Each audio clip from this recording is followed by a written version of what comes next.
Alright, we should be live. Hello, hello. Welcome back.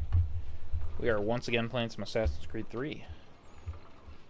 Just gonna do my usual process of making sure everything's coming through. That sounds good. Eventually I'll have a more well thought out method to my madness, but for now this will do.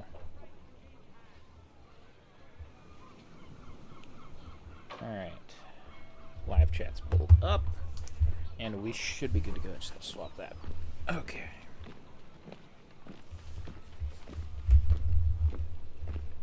Oh, and then my TV has to adjust. Excellent. Why is it doing this? Wow, that took a sweet time. Alright, we're in. Looks bright for some reason. Like, very bright. But we'll roll with it. It must just be the weather here. And the new outfit that we got last time. But here we are.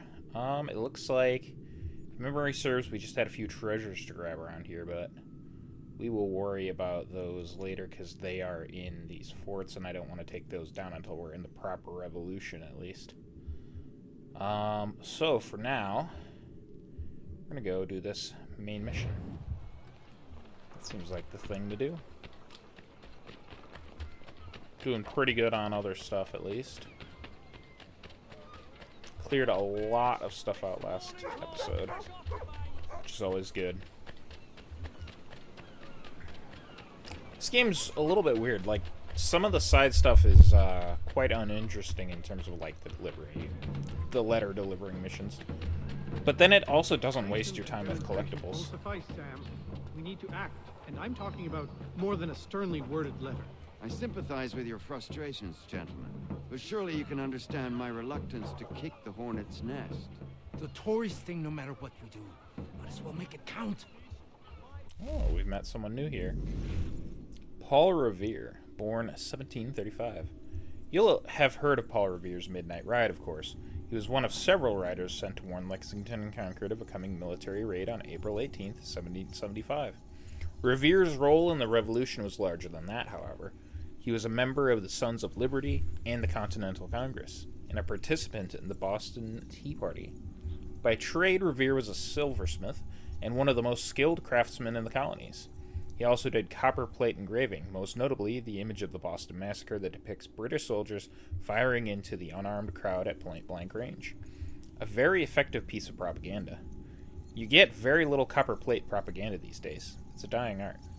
Revere was also a shrewd businessman, and he went where the money was. When silver work wasn't paying the bills, he made dental tools, and when gunpowder was scarce, during the Revolutionary War, he built a gunpowder mill. After the war ended, Revere expanded his business into bell forging, eventually making the bell that hangs in King's Chapel, a Boston landmark. Which is pretty neat, actually. He did a lot of different stuff. Though, yeah, it is pretty fair to say that he made some propaganda, too. No doubt about that. Everyone does propaganda in wars. Ah, Connor. Hello again. What brings you to Boston? You. Would you excuse us, fellows?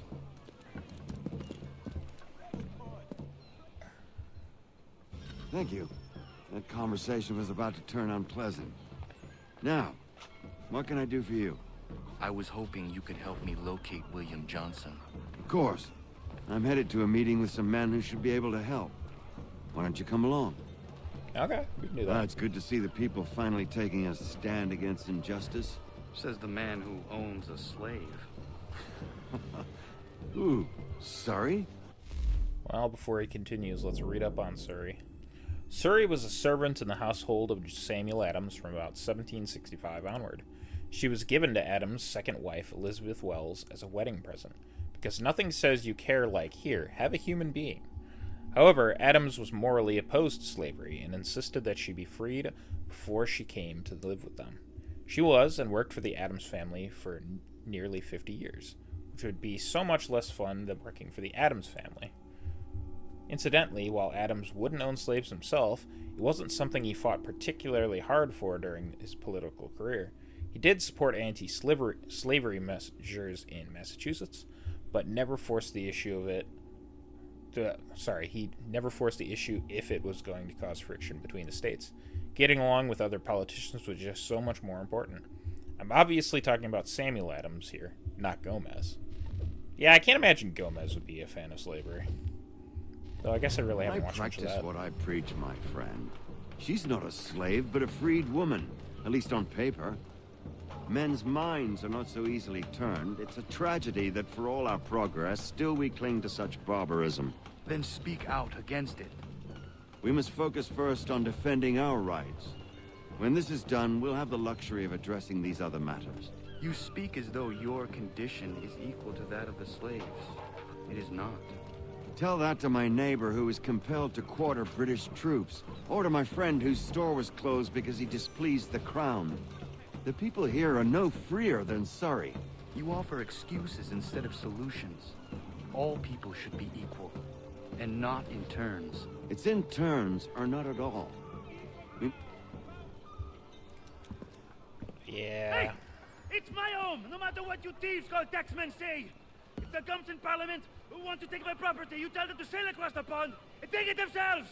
It's not open for discussion now. Open this door or these men will break it down. Ah! Ah, bollocks! We're coming in! I trust the mounting evidence is proof enough, Connor. Continue on. I shall meet you at our destination. And that's the difference between Connor and Is that all people you like have? Sam Adams. Is Connor would actually do the fighting. Pretty much no matter what. Could use some support! It's our second Frenchman we've met here. Or is it? It might be the first. I don't. No, we found the miner already. Yeah. Justice for once. I dare the governor to send more. You all right? I'm fine. It's not my first dance. For all their teeth and claws, these little foxes, they fight like puppies. Thank you, my friend. I'd buy you an ale, but I'm expecting somewhere else.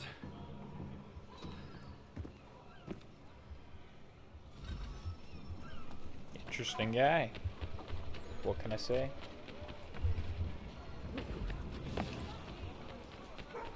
Oh, have we actually unlocked something? Yeah. The liberation missions. We might as well do these quick.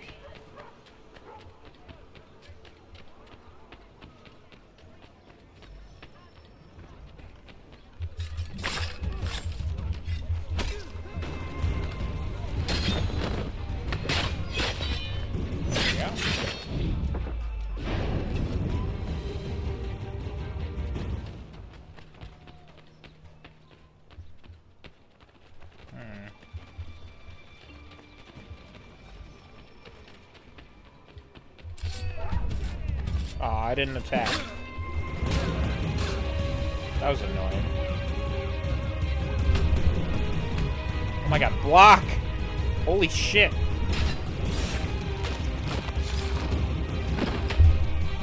Fucking block then! Holy fucking shit!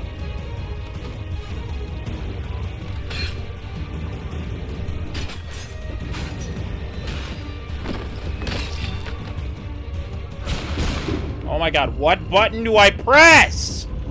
I was trying! Oh my god, come on. I need my health. Oh my god, Connor, stop! You're gonna die!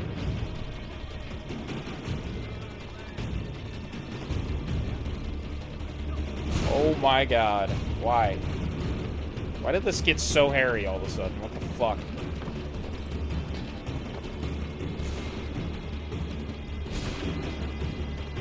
I need to lose these people, holy shit. To who? There was still one alive? I thought I actually got them all. Oh my god. This is so dumb. Where do I go? I can't jump that way. Gotta go this way. Let me get away, Jesus Christ. Why did it have to be the entire fucking British army coming to fight me?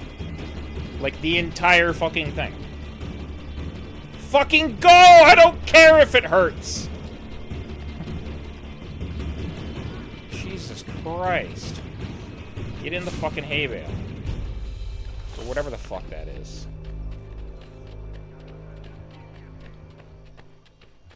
I can't even fucking get to the spot to pay off my fucking bounty. Get out of my way, you bunch of losers. Why was that so annoying all of a sudden? Jesus Christ. Nope, don't climb right now.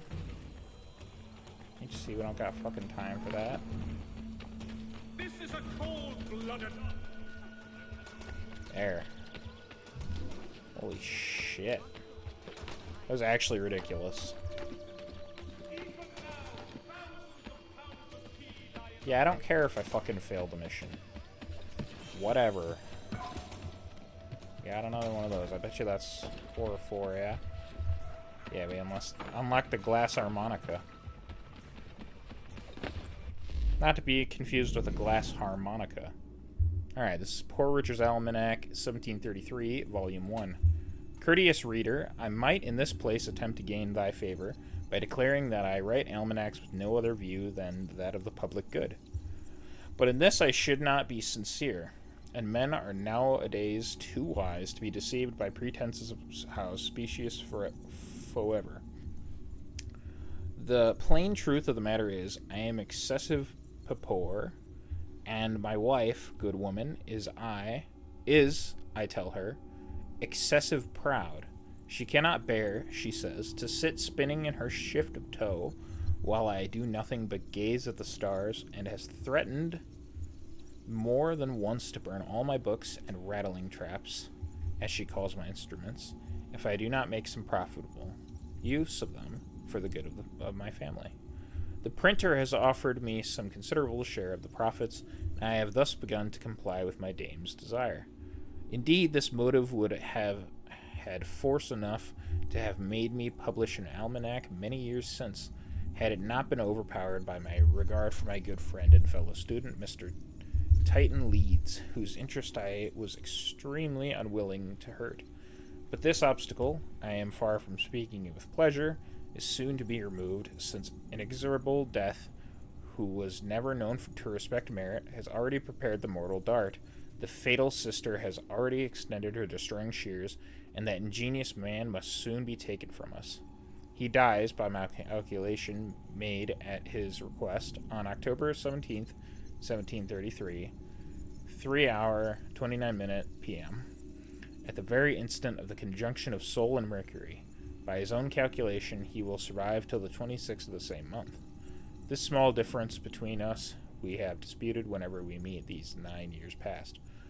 But at length he is inclinable to agree with my judgment. Which of us is more exact, a little time will now determine. As therefore these provinces may not longer expect to see any of his performances after this year, I think myself free to take up the task and request a share of the public encouragement, which I am the more apt to hope for on this account, that the buyer of Y Almanac may consider himself not only as purchasing an useful utensil, but also performing an act of charity to his poor friend and servant, R. Saunders. 11th month, January, hath 31 days. More nice than wise. Old bachelor would have a wife tha's wise, fair, rich, and young, a maiden for his bed, not proud, nor churlish, but of faultless size, a country housewife in the city bray. He's a nice fool, and long in vain hath stayed. He should bespeak her, there's none ready made. Never spare the parson's wine, nor the baker's pudding. Visits should be short like a winter's day. Left your too troublesome hasten away. A house without woman and firelight is like a body without soul or sprite. Kings and bears often worry their keepers. 12th month, February, hath 28 days. NN of... How am I supposed to read this exactly? B S County. Pray don't be angry with poor Richard.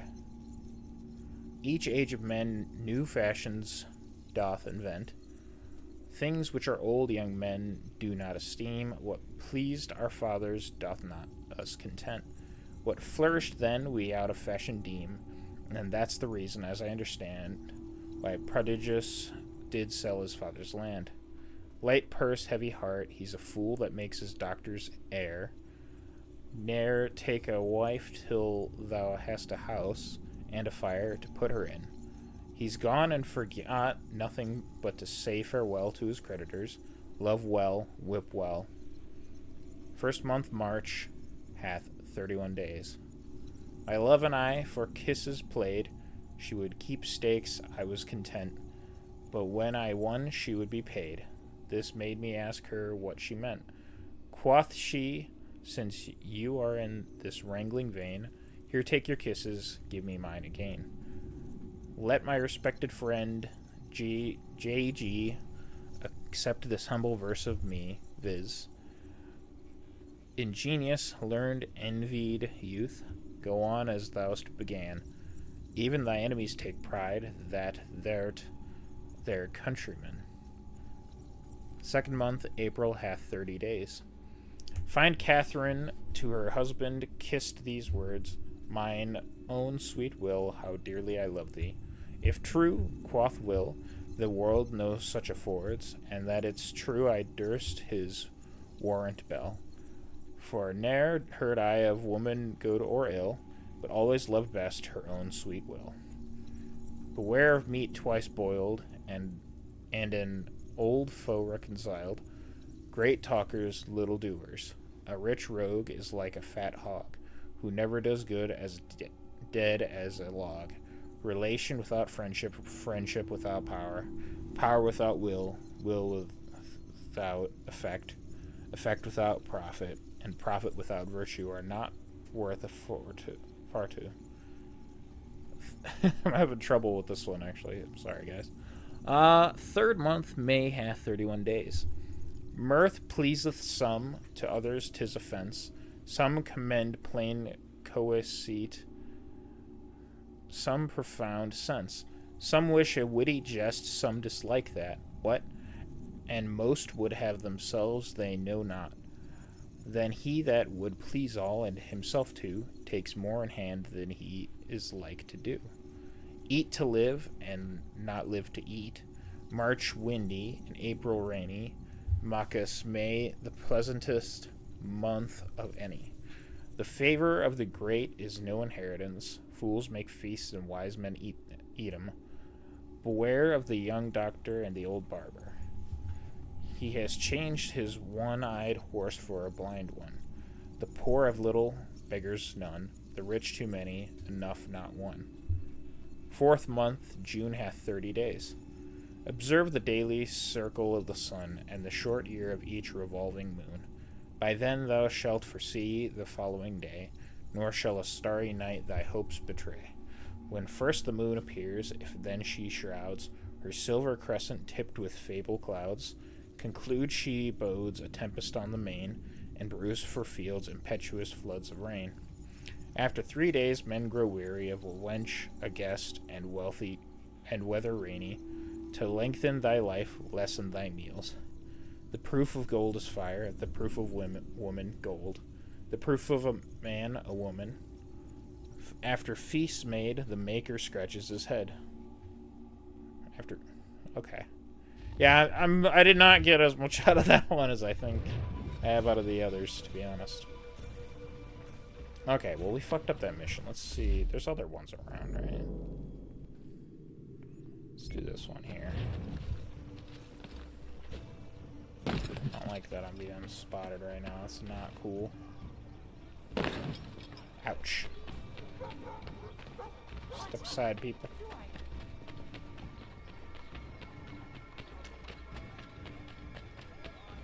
Alright. Let's give this another shot. Without them, ideally. For the amateur sailor or fishing enthusiast, Oh. waters like water. Look at that arrow just floating there. Come see us, Pier 3, behind Healy's and Sons. There's a dog and a pig standing here to watch what's gonna happen.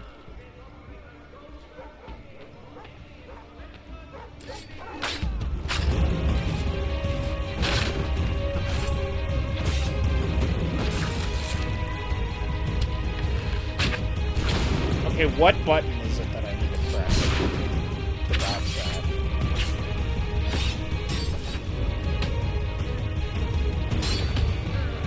Can I not break his defense? Holy shit.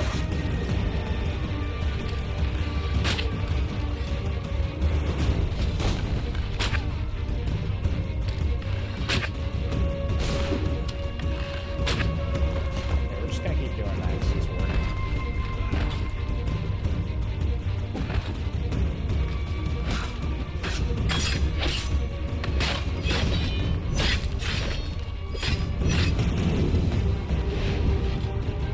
Yeah, that's what I thought. Get out of here, you bunch of a-holes. Anyway, I'm not here. You never did see me. Who are you? Oh, you're, okay. He's a guy that I can bribe. I thought he was a guy I could kill for a second. Your stuff. The post-it face to your memories, my friend. It's gonna cost more money than I'd like it to, I bet. Actually, I don't remember how much it costs. Alright, well, we got all those done. That's good enough. Why is there a customer over there?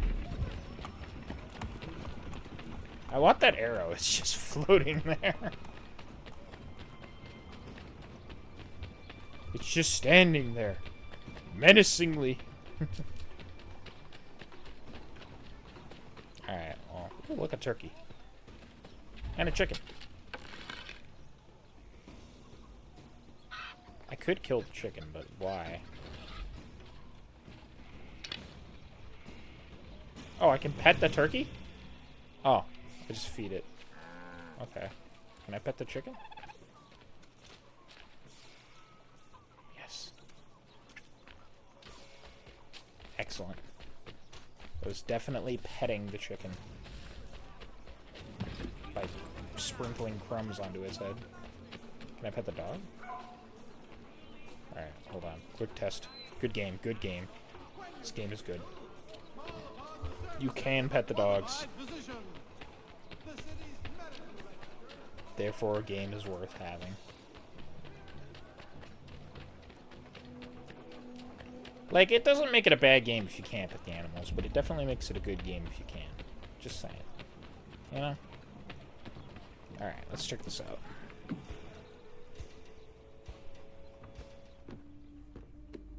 Connor, I'd like you to meet some like-minded friends.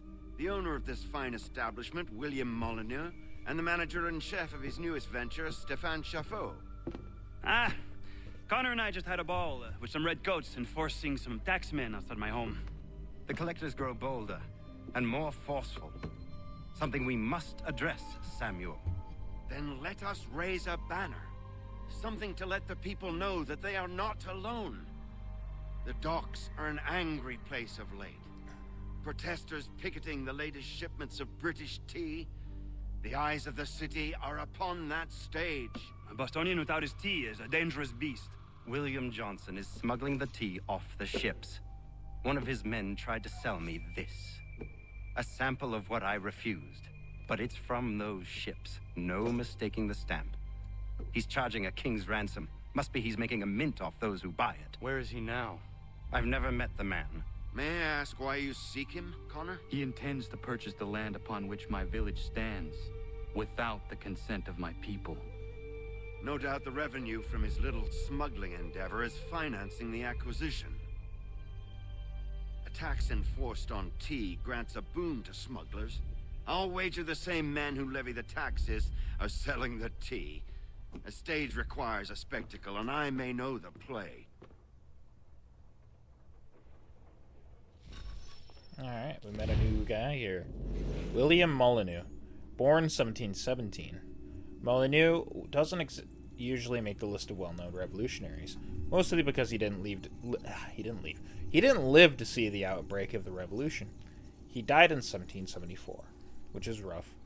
He was, however, one of the major Whig agitators in the years before the war started, right up there with Samuel Adams and John Hancock.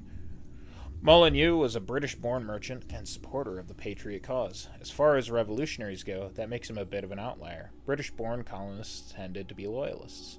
He was Anglican as well, and those congregations were decidedly British-leaning. However, you couldn't doubt Molyneux's devotion to the cause. He was known for being something of a hothead. So much so that he threatened people with death when the violated boycotts on British goods. I think he meant when they. That one's not on me. That's on whoever wrote these. Ah, spider. What the fuck? Oh, it's gone. Okay. Well, I don't like that. That's cool. Fuck spiders, man. So much so that he. Okay, we read that part. You'd have a bloody field day on forums. Okay. Moving on. I'm sorry, a fucking spider.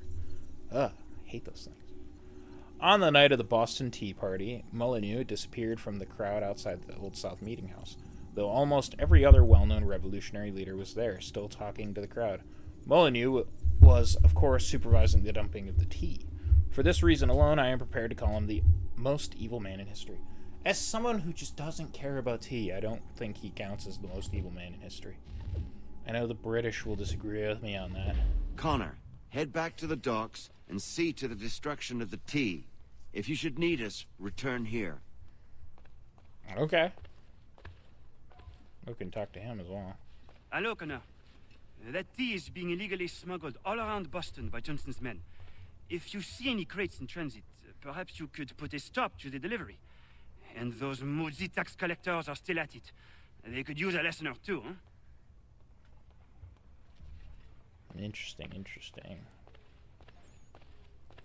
Who are you? Oh, dice player? I'm not playing dice. Not interested. So I guess we gotta take down some tea then. Pardon me. Oh, come on, mate.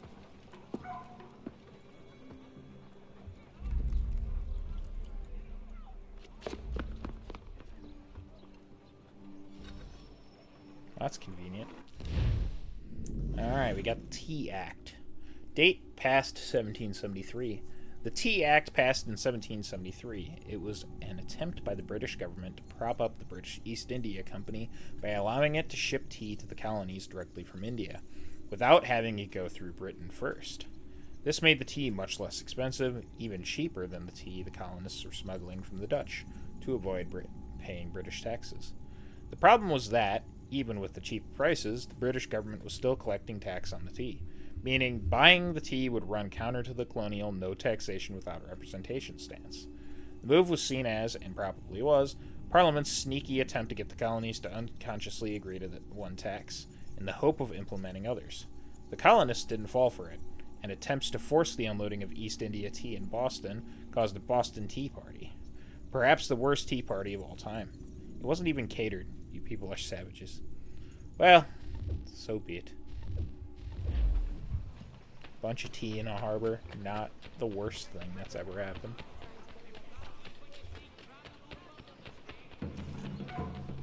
Sean can cry about it. It just had to happen. Alright, let's go dump this tea. Can we just fast travel over there? Is that... Oh, there's more liberation missions.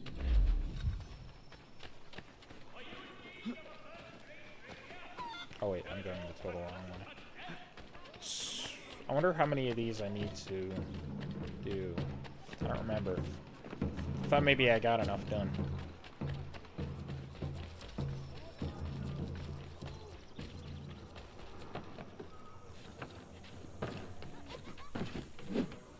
Oh wait, I think this is like a side objective.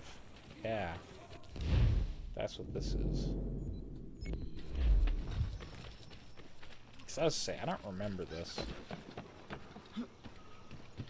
I know we already failed the notoriety thing, but it's okay. Who cares? Not too worried about that. To all weavers, the esteemed I don't know what you actually get for getting 100% sync in this game. I mean, I can't imagine that you'd ever use whatever it is, because in order to get 100% sync, you have to do everything, right?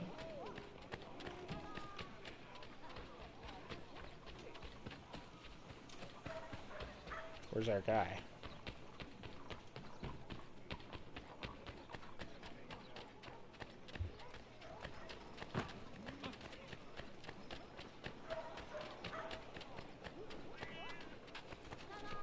Am I stupid? Go over there. Okay. I never saw who I was supposed to kill. I mean, maybe I just didn't pay enough attention? I don't know.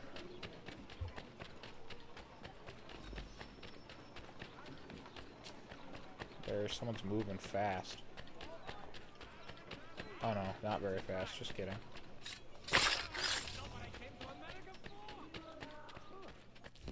Should we... Yeah, that's all of those then. Okay. Now... Actually, this isn't that far away. Surprisingly. At least I don't think it is.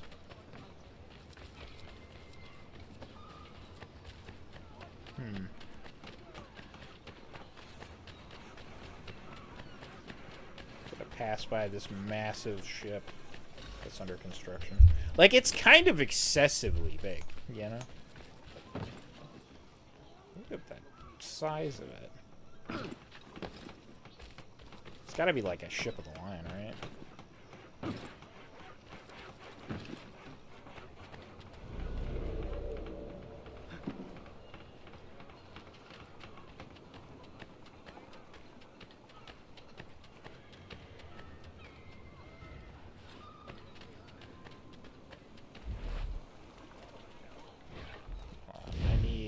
Gun.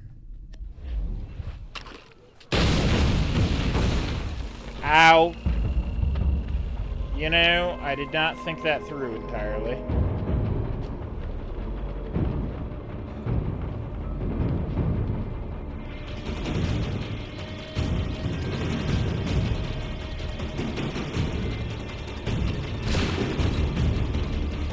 Oh my god, that's like not at all what I was trying to do. Trying to load my gun.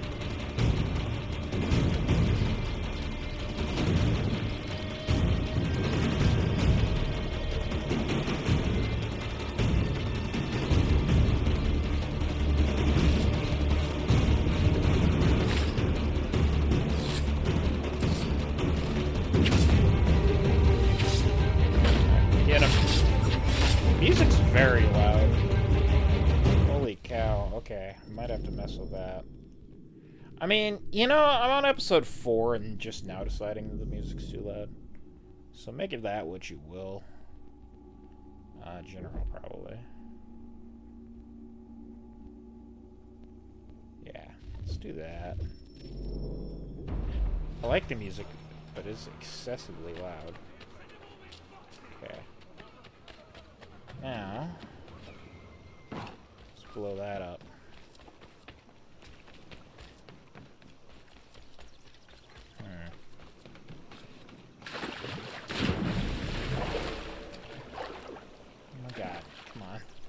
They weren't looking this way before, but now they are. Okay.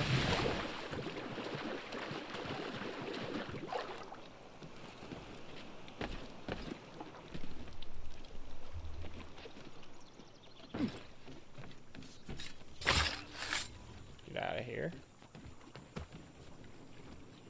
Let's get him wherever he went.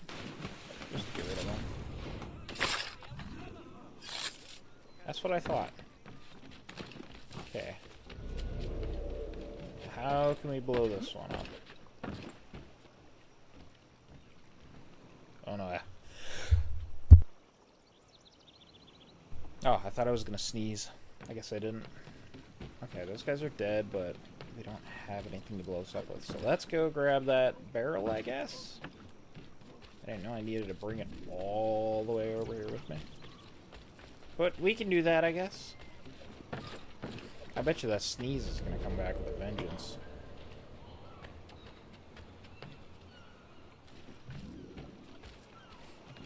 Considering I didn't. I thought for sure I was going to sneeze. Oh well. How far around do I need to go? Not very far. Okay. Let's go, Connor. Let's go. See, that ship's a lot smaller. That one almost seems too small. That one just seems excessively big. Oh, I totally walked by it when I needed to put this on. So it's distracted.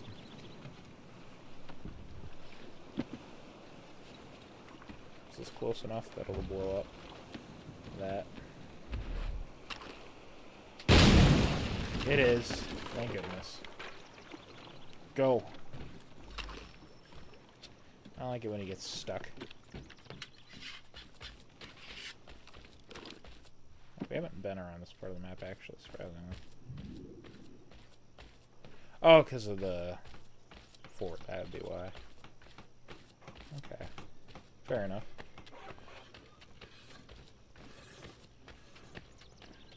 Yeah, we went around the edge of that fort. We never really went to it. You're a thief. You're calling me a thief? What did I do? I don't remember doing shit in terms of thievery. Unless you count this gunpowder as what I stole. This guy's gonna follow where I just was before. So that'd be super cool if that was the case.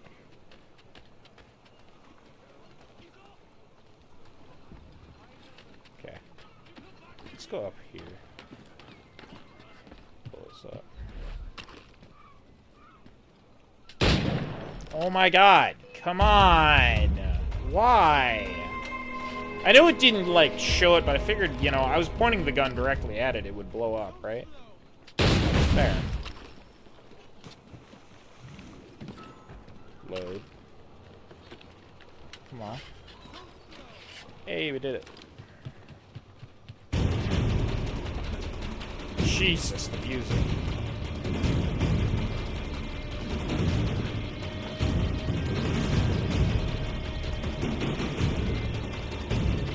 We turned that down, didn't we? Holy fucking shit.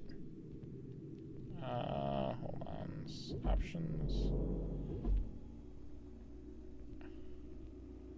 Yeah, okay, let's do that one more. It's a shame, 'cause, again, the music's good, it's just... Why is it so excessively loud?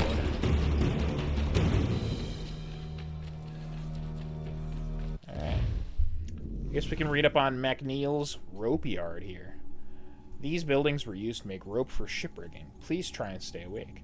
Ships at the time needed a surprising amount of rope, up to 20 miles of the stuff each, which you'll realize is incredible if you're a rope nerd. Ahem. This'll wake you up. Rope isn't the ill reason this place is well known. Among historians, I mean. In March of 1770, one of the workers was here asked a passing British soldier if he wanted a job, and then told him to go clean my shithouse. The soldier was so offended that he started a fight.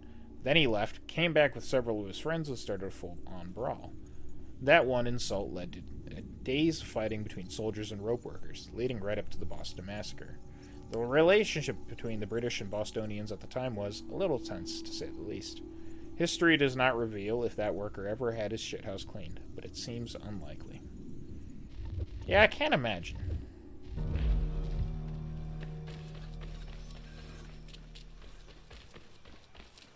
Probably not.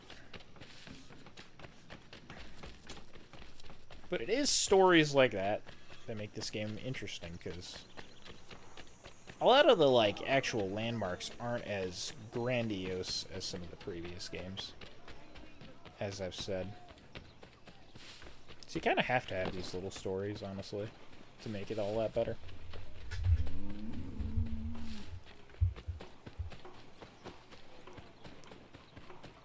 Excuse me, pardon me, coming through. Don't mind me. I'm on a mission.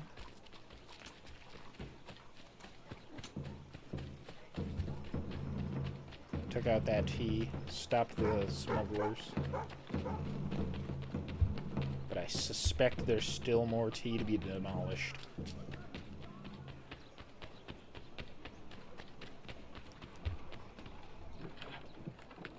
Alright, team, what do you got for me?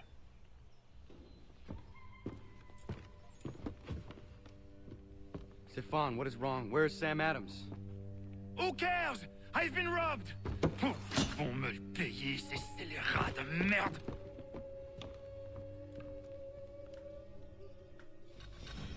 Where are you going? To get back what's rightfully mine. Alright, well, I'll come with.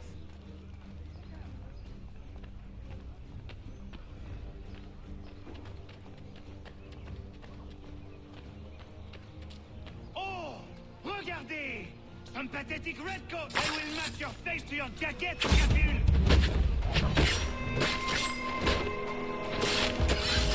Got him. You take down more guys low profile style. One of those counted. Ces coquins me prennent mon père au Canada et voilà qu'ils me ravissent ma propriété ici. Il suffit.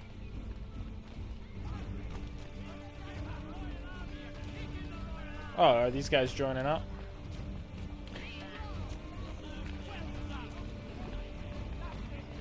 Alright, we got a whole team now. One man's pissed off rage. That's not even what I'm. That's not even how I meant to put that. I'm just a little stupid. I'm sorry, guys. We are not English. We are not the king's men. We are free. But the king's men is red. Got two low profiles. Let's show them who owns it. It's time to fight. Stefan, please! Stop and listen to me! I've listened for long enough. They come into my home and take my things? I will get my revenge. The man responsible for this will pay. His friends will pay. Pull that out. Want to not be in Voilà open trop longtemps que conflict. je suis ces affrons. Ils vont pousser dans mon courroux. I wanna just You drop on looking for these a two. fight, Englishman? I'll give you what you want.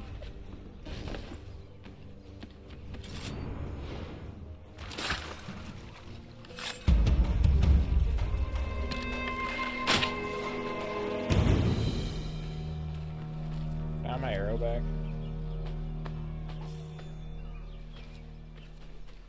Wish that was a low profile assassination. That would have been better that way.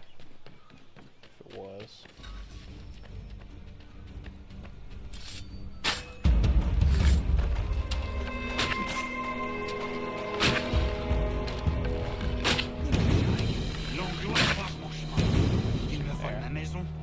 The arrows are just the most efficient way to make that happen. Oh, that didn't count as a low profile assassination on the previous one. Maybe it was this one, I don't know.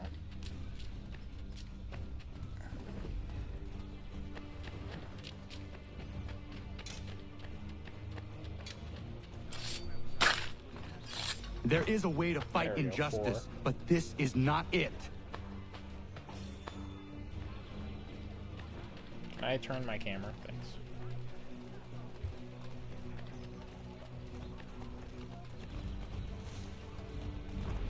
How many arrows do I have? I have 8. That's not bad. I can deal with that. I'm gonna have to take these two out.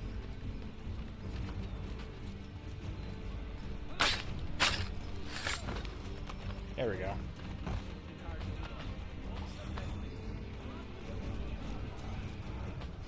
Just keep looting them. Destroyed? You stupid mongrel! I suppose you want me to tell Johnson his tea just spontaneously combusted? Nonsense.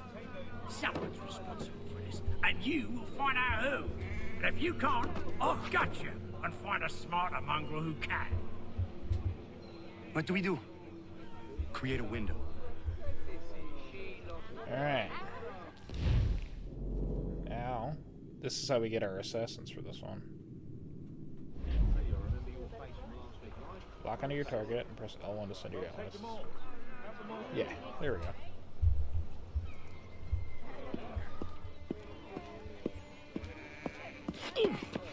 Bloody hell are you?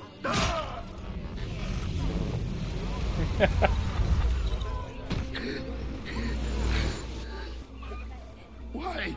You have no right to rob people blind. By decree of the British Parliament or not. British Parliament? I worked for William Johnson. Johnson? End his suffering cleanly. Please.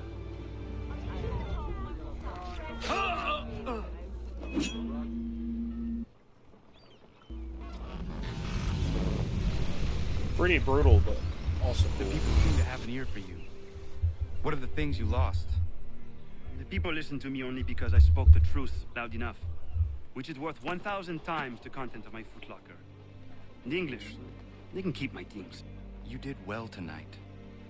I said I'd buy you an ale when you first helped me. In place of drink, I offer you my allegiance. For what it's worth. Your aid is welcome, and I am grateful. Now, I need to find Sam Adams. That we do. We got our first assassin recruit, though. It's pretty nice. Oh, we can get this stuff in the shops. How much money do we have? I hope we have enough. Cow and a goat? Can I pet a cow? Pet the cow. Pet the goat. That's a chicken. Stop! Pet the goat.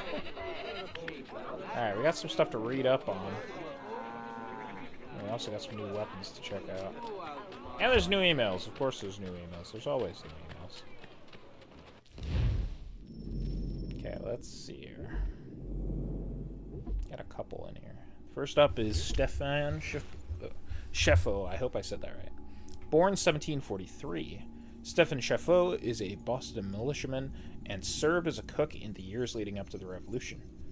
Cheffo was born in what's now Canada, near modern-day Montreal. His father was a cook for the French army who was killed in the fighting at the Plains of Abraham. After his death, Cheffo took on work as a chef in Montreal, but moved to Boston in 1764.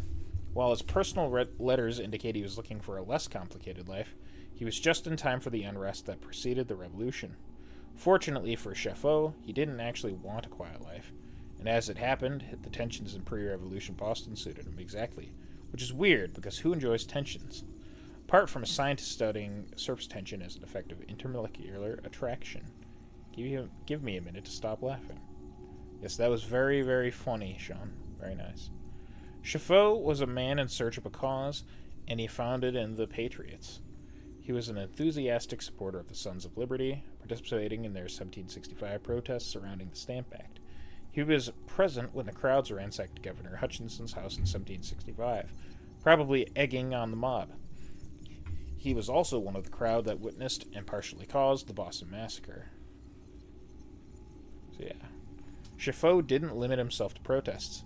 I have several fines for him on the books in the 1760s and 70s for public drunkenness and brawling. It seems he couldn't keep out of a fight when the opportunity arose, and in pre-revolution Boston, there was always an opportunity. It was a wonderful time to be an angry drunk. The world was your oyster. Alright, and then we got an update for William Johnson here. Here we go. Excuse me. In addition to treaty negotiations, Johnson was in charge of recruiting and leading Iroquois fighters during the French and Indian War. He only fought in one battle, but he was rewarded handsomely for his service. 5,000 pounds and a baronetcy. That was a little above average for most people involved in that battle.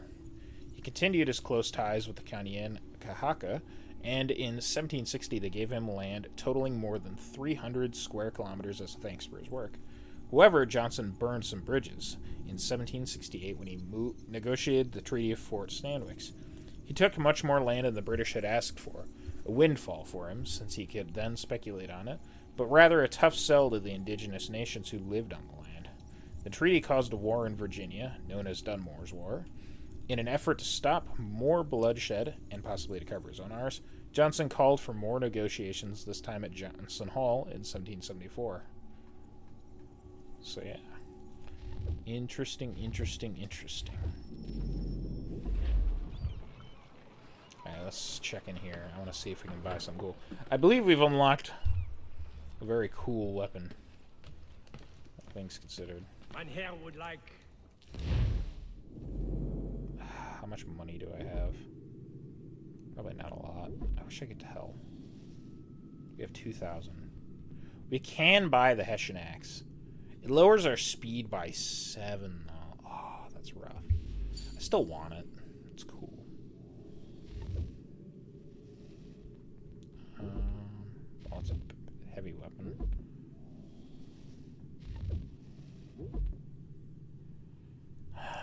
We lose a combo of 1 and damage of 4, but we gain 7 speed with the sword. You know what? I want to use the axe. It's cool. Why not? There is also a new gun in here.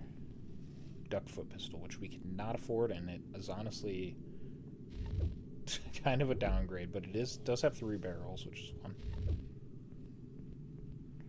Yeah, that's all we're going to be able to do for now, I think. That I want to do, I should say. Alright, let's see what we can do with the stockpile here.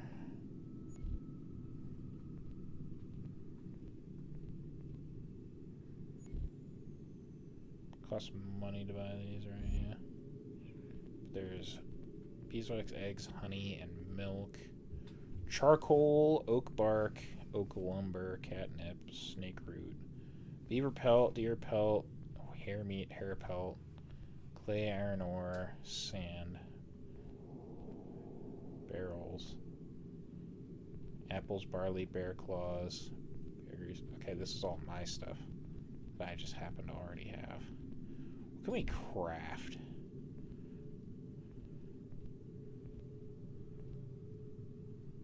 Oh yeah, look at these.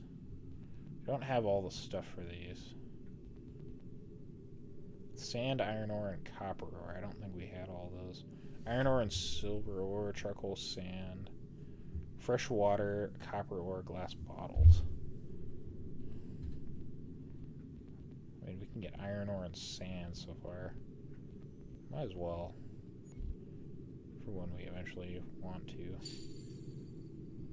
Just max out in each of these. I don't know if we needed clay yet. Let's see, what else did we need for some of these? Charcoal, silver ore, copper ore, fresh water, and glass bottles. I don't know. We'll mess around with that in the future.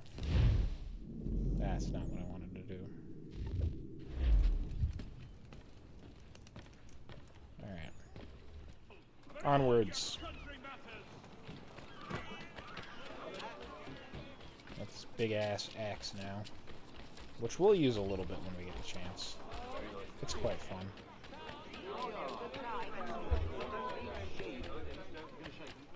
Alright, let's see.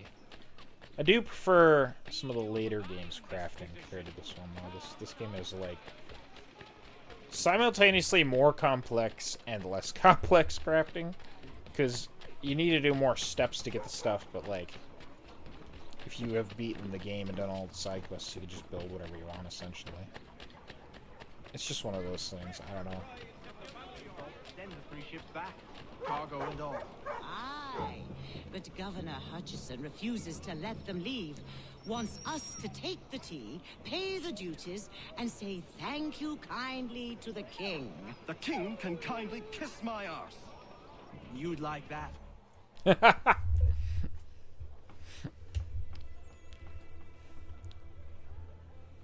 What happens now? We wait for the signal. What signal? This meeting can do nothing further to save the country. That one. That would be the moment. Evening, gentlemen. Shall we be off? No. What's the matter? I have spent today drawn from one fit of madness to another with nothing to show for it. Before I go any further, I would like to know exactly what it is you intend. Of course. First, we make our way to Nathaniel Bradley's house to fetch the rest of our little group. Then it's on to Griffin's Wharf, where we board the ships and dump the tea. Simple as that. Simple seems a bit charitable. Cheer up, Connor. For tonight, we are all victors. The Sons of Liberty get to send a message to England, and you rob William Johnson of his financing. Your village will be saved. I've an idea. Why don't you lead the way? That should keep us out of any further trouble. Am I right? Alright, if it means fucking over William Johnson, I guess we have to do it. December 16th, Damn it, more 1773. guards. We need to turn the crowd's anger to our advantage. Say the word, Connor, and I will make it so. Alright.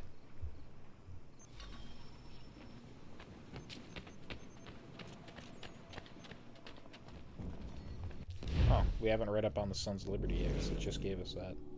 The Sons of Liberty was the name given to a number of protest groups that formed to protest the Stamp Act, and stayed together afterward, organizing anti-British rallies and forcing boycotts in the lead-up to the revolution. It was like a friendly club for angry men. Although the groups would later become more coordinated, they started separately. Sons of Liberty was the usual choice for a name because it was a popular phrase meaning colonist at the time. As you might predict, given the name, the Sons were mostly middle-class and, yes, male merchants, lawyers, and politicians. Paul Revere was likely a member of the Boston group, to give you an example.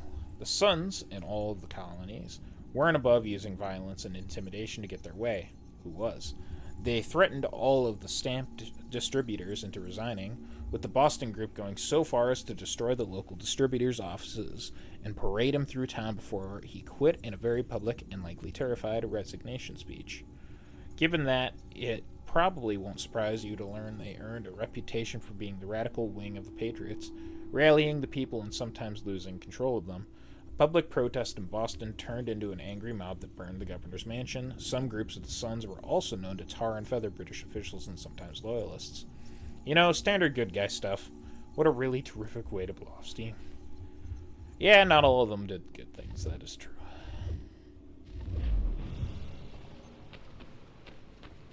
Alright. Go, my man.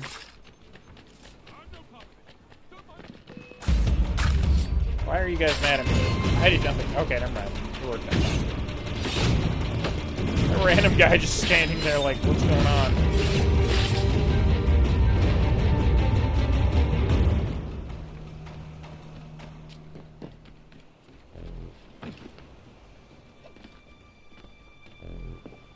Wish I could call him in again. You're pretty based. Why are we climbing the ship?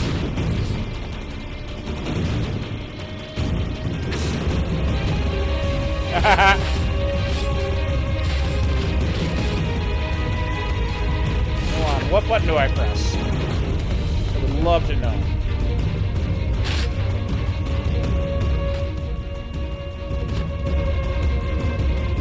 Why do I not have my... Hold on. Oh, that's my little weapon. I want my... That's my... I want my Hessian axe. Come on, try it.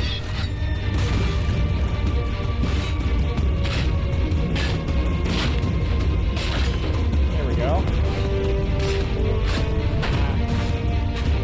Oh my god. There we go. Ah. When the controls work, they work. When they don't work at all. Oh my god, I'm gonna turn this music down to like 1 at this point. It's ridiculous. In fact, I wonder if I maybe need to turn down something else. That's the Animus database. That's not what we want. We want this. It's so unbelievably loud. Maybe effects? Voice is fine.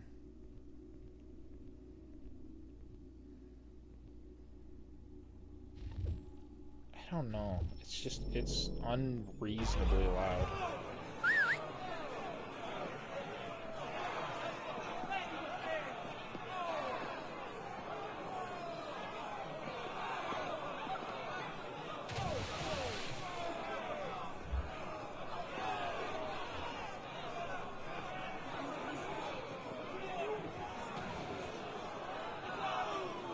So it begins.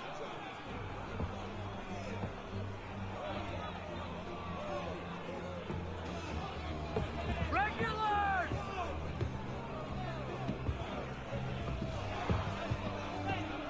We need to keep those bastards at bay while the tea's being dumped. Let me help. I'm yours to command. Alright. But first we read about the Boston Tea Party. Date, December 16th, 1773. This was one of the key events leading up to the American Revolution. Protesters, some dressed in Fox native garb, boarded 3 ships docked in Boston Harbor and threw their cargoes of tea overboard to protest British taxes. Throwing tea into a harbor probably broke a world record for making the biggest cup of tea ever, though if there is one statement guaranteed to rally Britain, it is the unnecessary waste of perfectly good tea. So simple enough, but the lead up is a bit more complex. The East India Company actually wanted to sell the tea to all of the colonies at a cut rate to boost its flagging profits. However, taxes on the tea would have to be paid to the British the instant the tea was unloaded in Boston Harbor. And the colonists had a long-standing problem with paying taxes to Britain when they had no representatives in British Parliament. Offering discount tea while still collecting the tax on it was viewed by the colonists as a trick to get them to agree to the Parliament's authority over them. Protesters turned back ships carrying tea to New York and Philadelphia, and if that had happened in Boston, the problem would have been solved. Unfortunately, the governor of Boston wouldn't let the tea ships leave once they were in harbor. I guess he figured the public would come around eventually and just pay the tax, because everyone likes a bargain, but that never happened. In fact, protests got bigger and bigger until a meeting at the Old South Meeting House.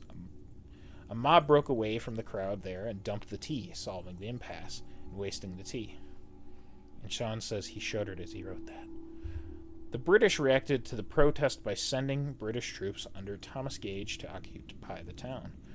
They also closed the Boston Harbor, part of several laws they created to punish the colonists that were dubbed the Coercive Acts. Of course, these laws didn't gain them any sympathy with the colonists and led fairly directly to the outbreak of the Revolution. Oh, I totally missed something at the end there, didn't I? Oops. Tea is important business. Okay, wasn't that important, never mind.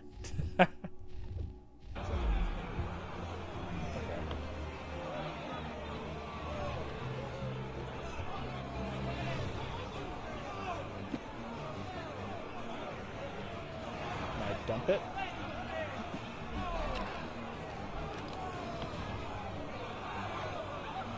Oh. X. X to throw. There we go, that's better. Pick it up, pick it up, pick it up. We got regulars coming.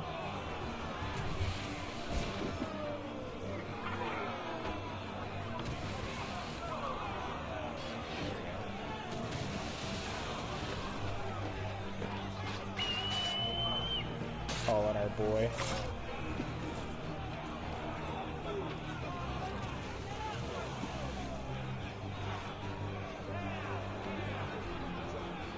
That's not what I want to do. I would press X.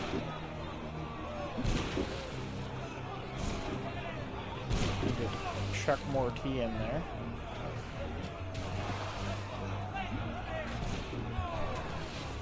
One more for us.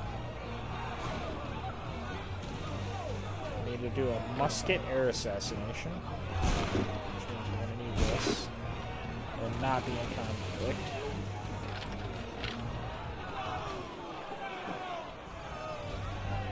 Or not. Okay. That's not how we want to do it, I guess.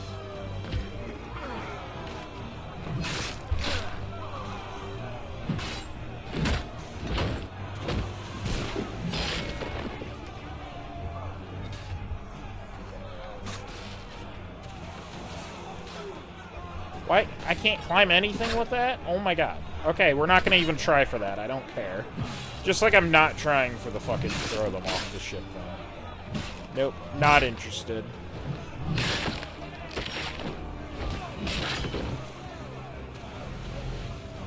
Wish I could call in Sheffo right now. It's so much more efficient just to wait for them to attack me. Why don't I do that?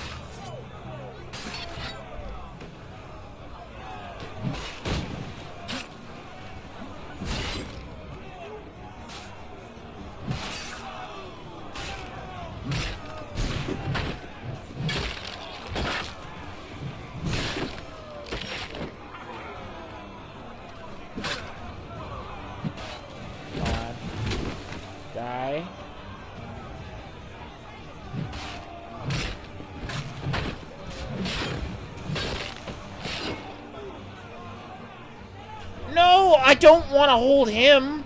Throw him. Oh my god. Can't even with this shit.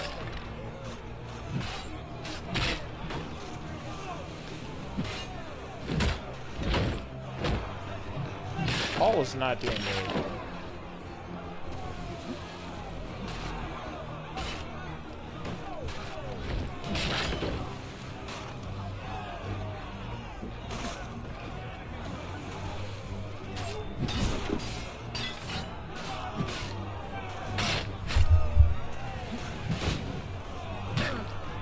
Oh my god.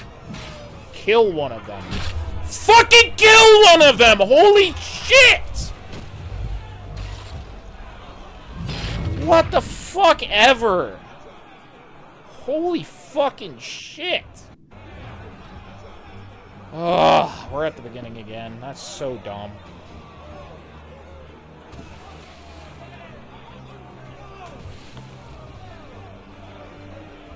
I want to do this real early.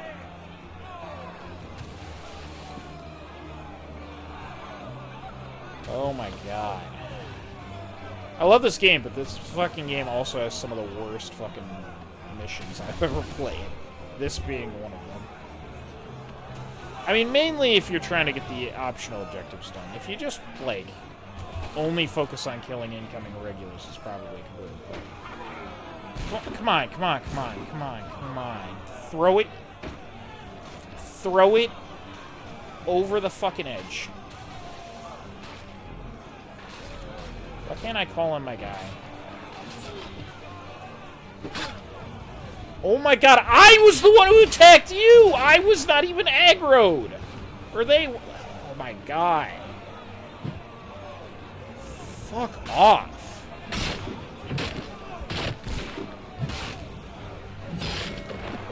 Might have to swap weapons. This one might be too slow. I mean, it takes 17 hits to get a kill. So, you know, make of that what you will.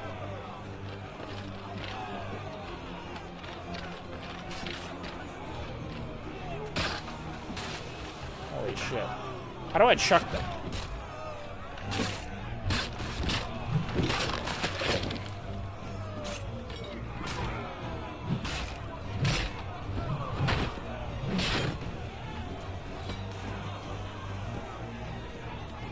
Can I grab people? Is that like a thing that I can do? I don't remember that ability.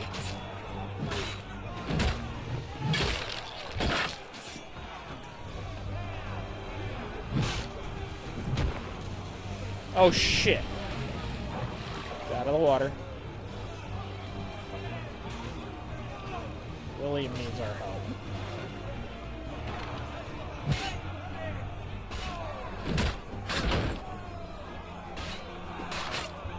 Get off the ship!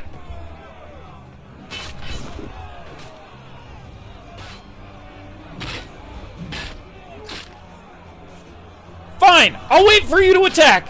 And then block. If it fucking lets me. That's the only way to win. Take out that guy. I don't want to do it.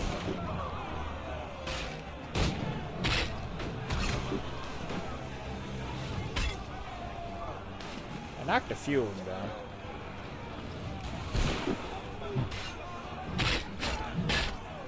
I'm waiting. I'm gonna wait.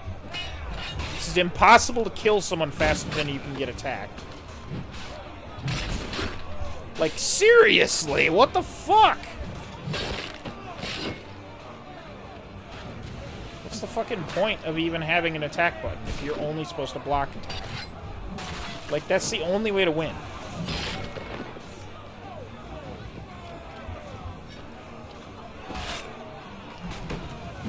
I wanted to knock him in. Thanks for fucking me up.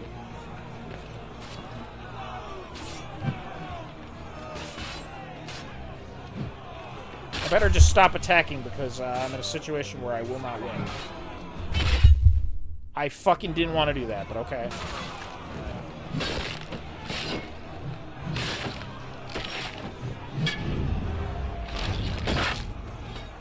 Come on over. I'm knocking you in. Why? Oh my god, Connor! I'm gonna fucking kick your ass! We had a chance there.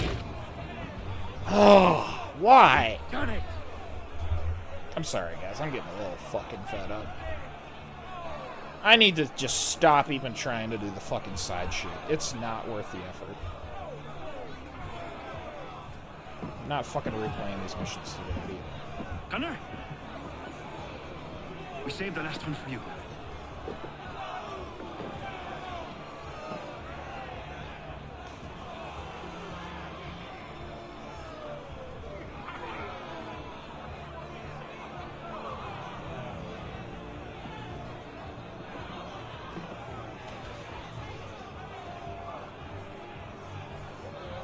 Yeah, take that.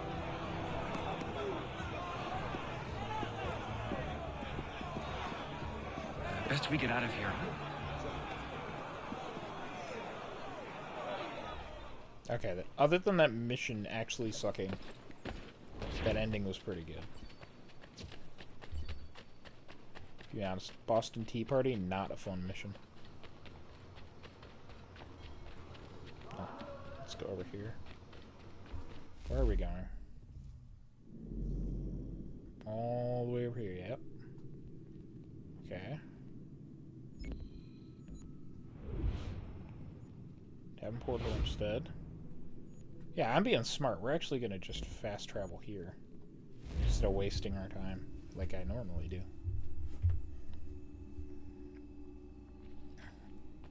I actually quite like this outfit. This is a good color. The red and the blue, and then the white looks good.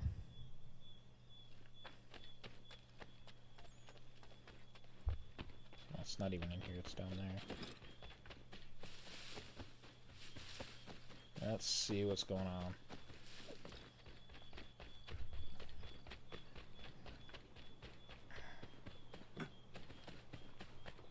Hey, Achilles. Are you enjoying the view of almost nothing that you can see?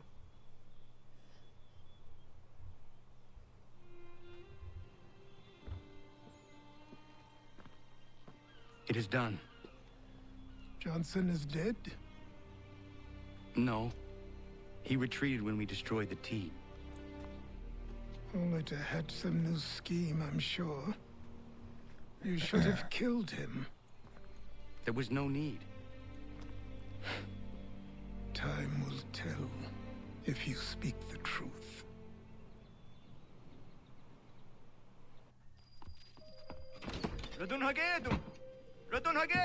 Ganondokon, why are you here? Has something happened? William Johnson has returned with all the money required to buy our land. He meets with the elders as we speak. I have begged him to resist, but I fear he shall have his way unless you intervene. How is this possible? We destroyed the tea. The Templars are nothing if not resourceful.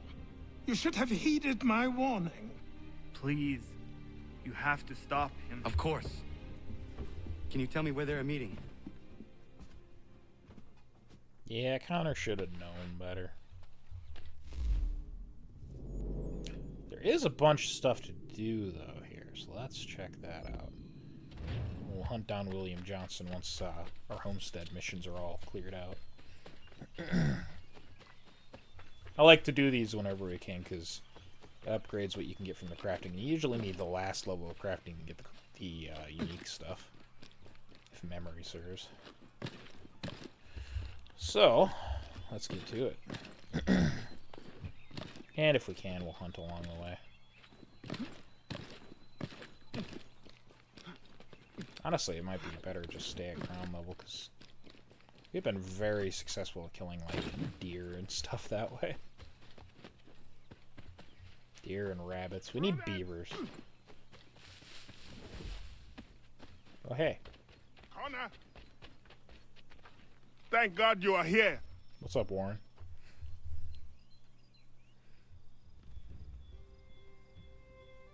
Prudence is missing. She went out to gather some things this morning and never returned. I'm worried sick. What if she's hurt? I will find her. The dog might help track her down. He has a good nose. Come on, boy!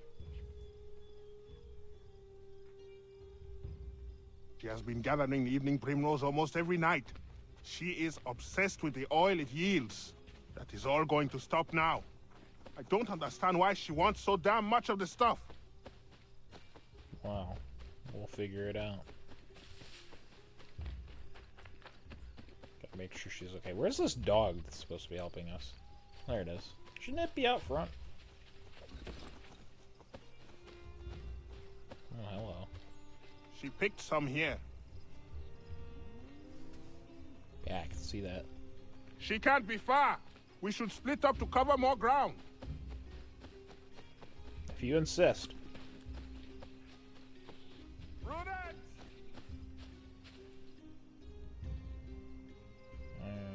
Piece of cloth.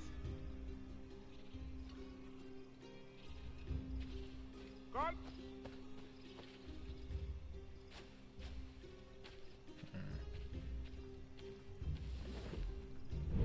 There's the button. I'm trying to remember what button I need to push. Oh, hello, there's something. That's why I wanted that. Okay. What do we got?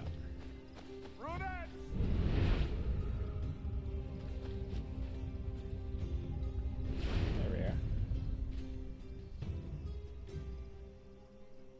That's a flower bag. Anything yet? Well, that doesn't sound good. Connor! Oh, thank God! Oh, I can kill a bear, don't worry. I've killed so many bears. It's kind of ridiculous, actually. Now, let me do that quick. Thank you so much, Connor. Thank you. I don't want to think what might have happened if you had not arrived. I saw some primrose growing there, and the bear just came charging at me. Why are you gathering primrose? Well, Warren and I have been trying to conceive a child for a long time now. I read that evening primrose encourages fertility. Prudence! Are you all right, my love? I'll be fine. Thanks to Connor. Thank you, Connor. Once again. Anything for you guys.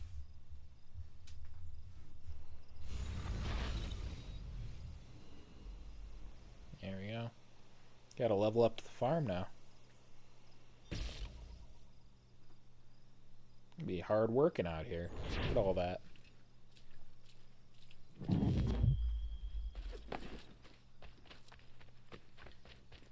be able to make some more advanced crops then. We can also stop over here for the peg leg mission if we want. I'm thinking we should try and go deal with William Johnson before we do any naval missions, though. What is that? No.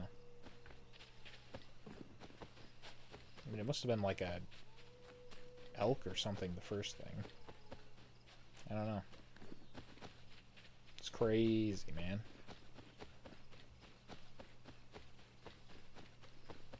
Hey, how's it going? Could you make a little more noise? Yeah? Been fixing to trap a cougar I've seen prowling about. The beast has snapped 2 of my snares already. From what I've seen, its fur is white, mad as it sounds. Its hide would be worth a fortune to the right person. I have never seen a cougar like that. I would like to help you. I'll follow you then. Stay quiet. Okay.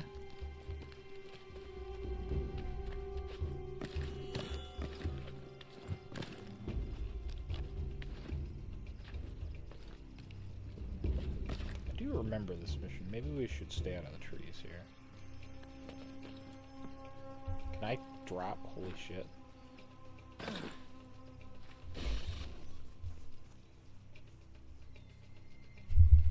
Yeah, the farmers can make level 2 goods then. Which is pretty big.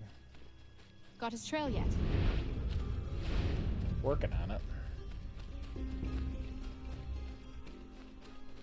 Look at the size of those claw marks. Better shoot true. Indeed.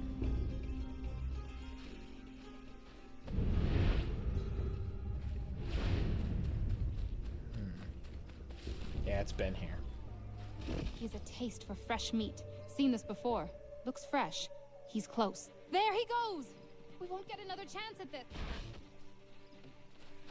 Come on, Connor. We won't see him again after this. This is our only shot. Hurry up. Alright, you get away today, Fox. Well, actually, I'll kill it and come back, right? That's possible. Hold on, okay. Actually, yeah, we can quick get both of these foxes, because it went into the mines. I remember now.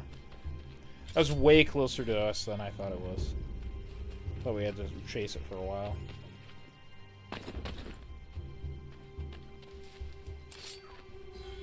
Come on. We're doing okay. It's fine.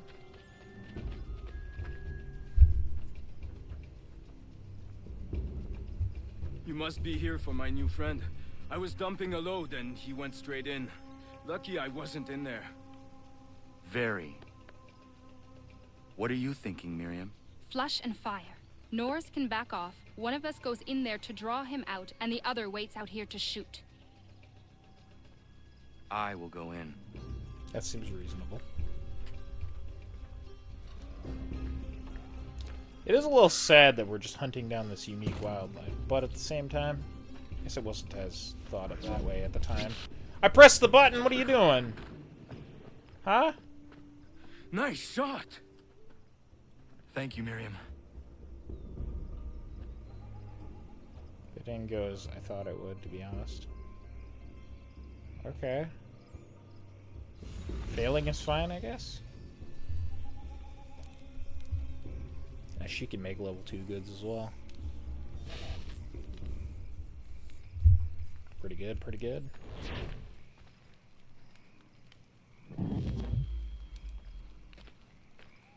Look how we have this giant axe that we carry around now. Like, even with Connor being as tall as he is, it looks big. Let's do that, and then there's another homestead mission there.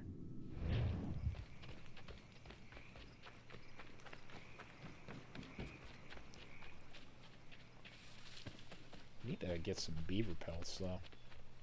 That's what we need. Forget everything else. I want to find me some beavers. I still remember that we needed those. There's other stuff we need too, but that was the main one that I remember. But hey, we can kill some hares. A hare, covered in hair. We took its hair as a pelt. Very nice, very nice. Oh, hey guys.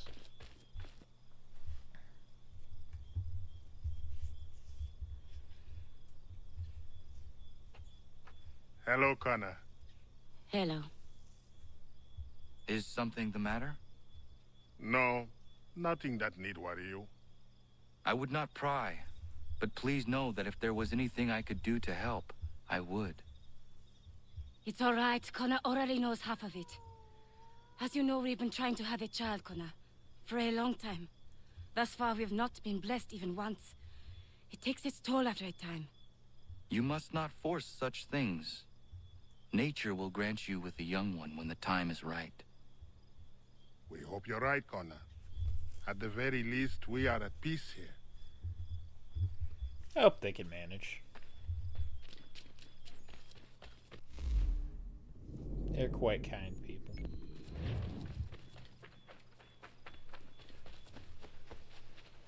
Do you think there's any beavers down here? Probably not in this spot.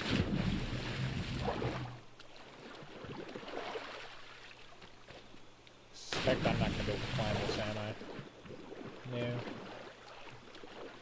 This though. That I can climb. Could have just crossed that bridge, but I'm too lazy for that.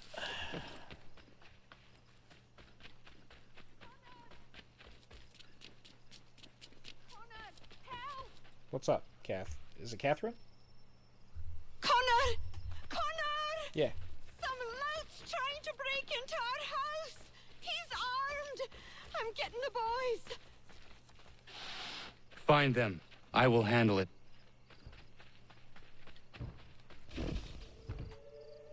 Stop! One of these guys again.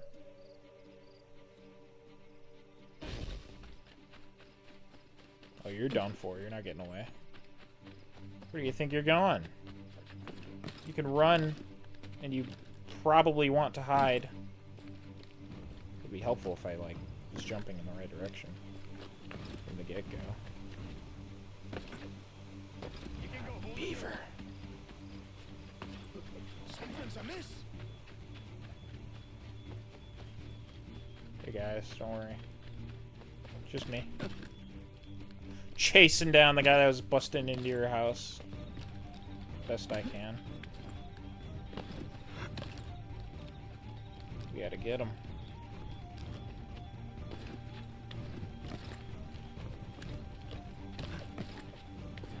You can't keep getting away.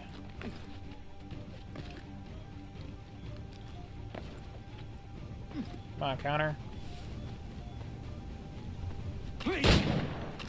Nope. You're getting hurt. Too bad. You don't bust into my friend's house. What's the trouble, Connor? Saw you tear past chasing a man. He was trying to rob your home. It has been dealt with. What? The women. Is everyone all right? You should have been there. What? I told you to head back. I didn't need you. Since when is a skinny runt like you safe out in the bush alone? If Diana's hurt, I swear you'll be the one paying. Aye, aye, aye. Those two.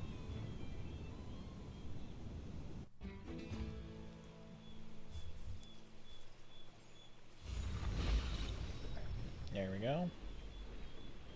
They can make level 2 goods now, too. It's pretty solid. Pretty solid. I think it was this way we saw that beaver, right? I heard one. There we go. Yeah, man. Hunt by sound. I can do that. Ooh. I hear them. You're not getting away from me. Yeah, man. Woo! Yeah, man. Ooh, Yeah, baby, man. a triple. Need more.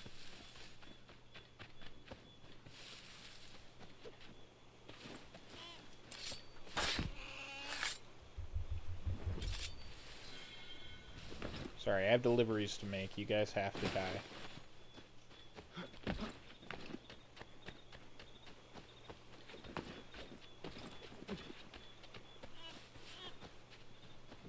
I hear them.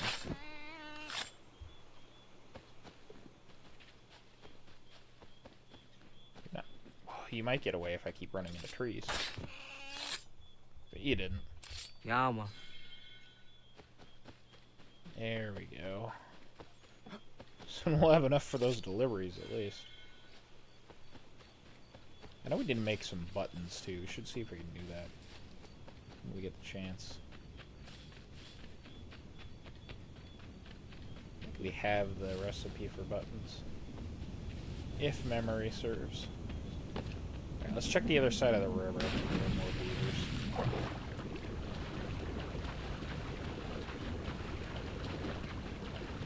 Stop being dragged towards the waterfall. We have beavers time. No time to be falling off of waterfalls. Though I do appreciate that the water actually drags you. Some games just wouldn't do that. I just think it's neat. I think it's neat. Oh my gosh, come on.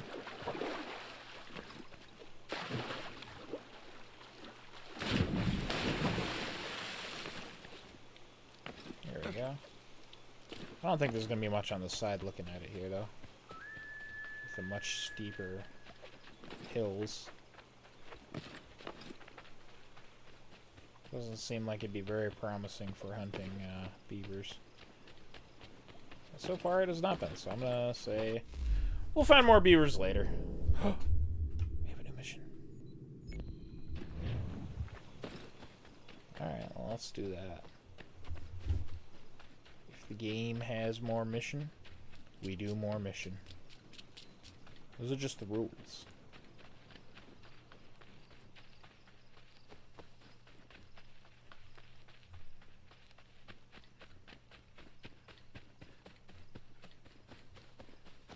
Alright, let me at him. Oh, it moved. Okay. What's going on? Master Connor! Master Connor! Dad and Godfrey are fighting! You need to stop it! Oh, jeez. Lead the way, kids. That I haven't met yet. Other than barely seeing them earlier in the game.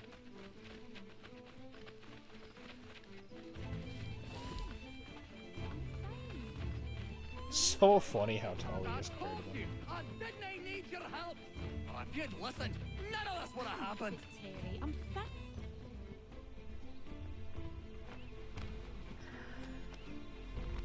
Oh yeah, I forgot about this mission. This one's quite annoying.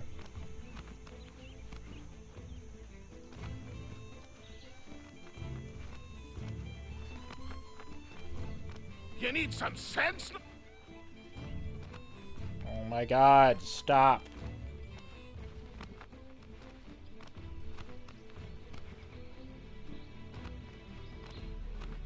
Oh, time I set you straight. There, I win. That's the best I've ever done at that. Alright, let's ensure this fight's not coming back. Honestly, I wonder if that'll reset the beavers then, too. From the loading.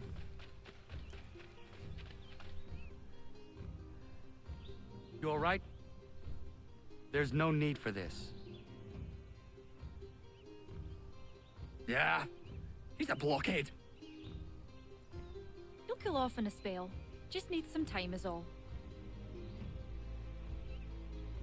Yeah, boys will be boys. To be fair, they're fighting over wanting to protect their wives, which... I mean, come on. There's a lot worse reasons to be fighting. Are you not angry, Godfrey? Me? Not at all. Terry's just got himself a temper, and I won't let him get away with it. It's really no trouble. He'll calm down. The runt couldn't do much damage anyway. Does this happen often? Ha! I was just telling Lance how I can set that calendar by these events. It's really not a worry, Connor. But I appreciate your concern. Yeah, but Connor doesn't want to see you guys fighting.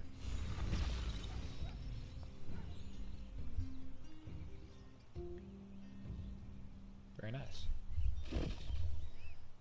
Level 3 goods now. That's pretty big.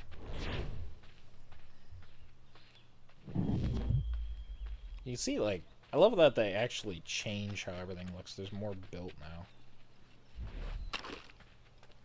Don't worry, I'm not shooting you. I'm just trying to... Yeah, that's... See, it's an invalid target. What's up with that? What's up with that invalid target bullshit? Alright. Frontier time. Let's go. It is time to do us some assassinating missions.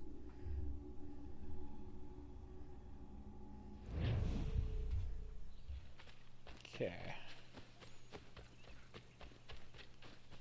Let's get to it. We haven't actually come out this way. As of yet, at least. Oh, I really wanted to kill that deer. Or that elk, or whatever you want to call it. Whatever it is. Come on. Get stuck on something and turn around. No, you want to. There, see? Easy as that. Yeah, man.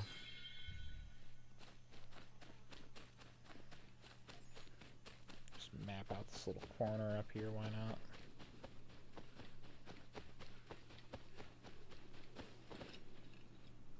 If I could knock it stuck on something, that'd be ideal.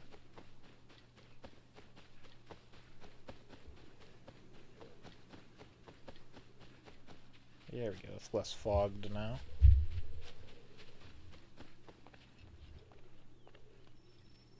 Alright, hostile negotiations.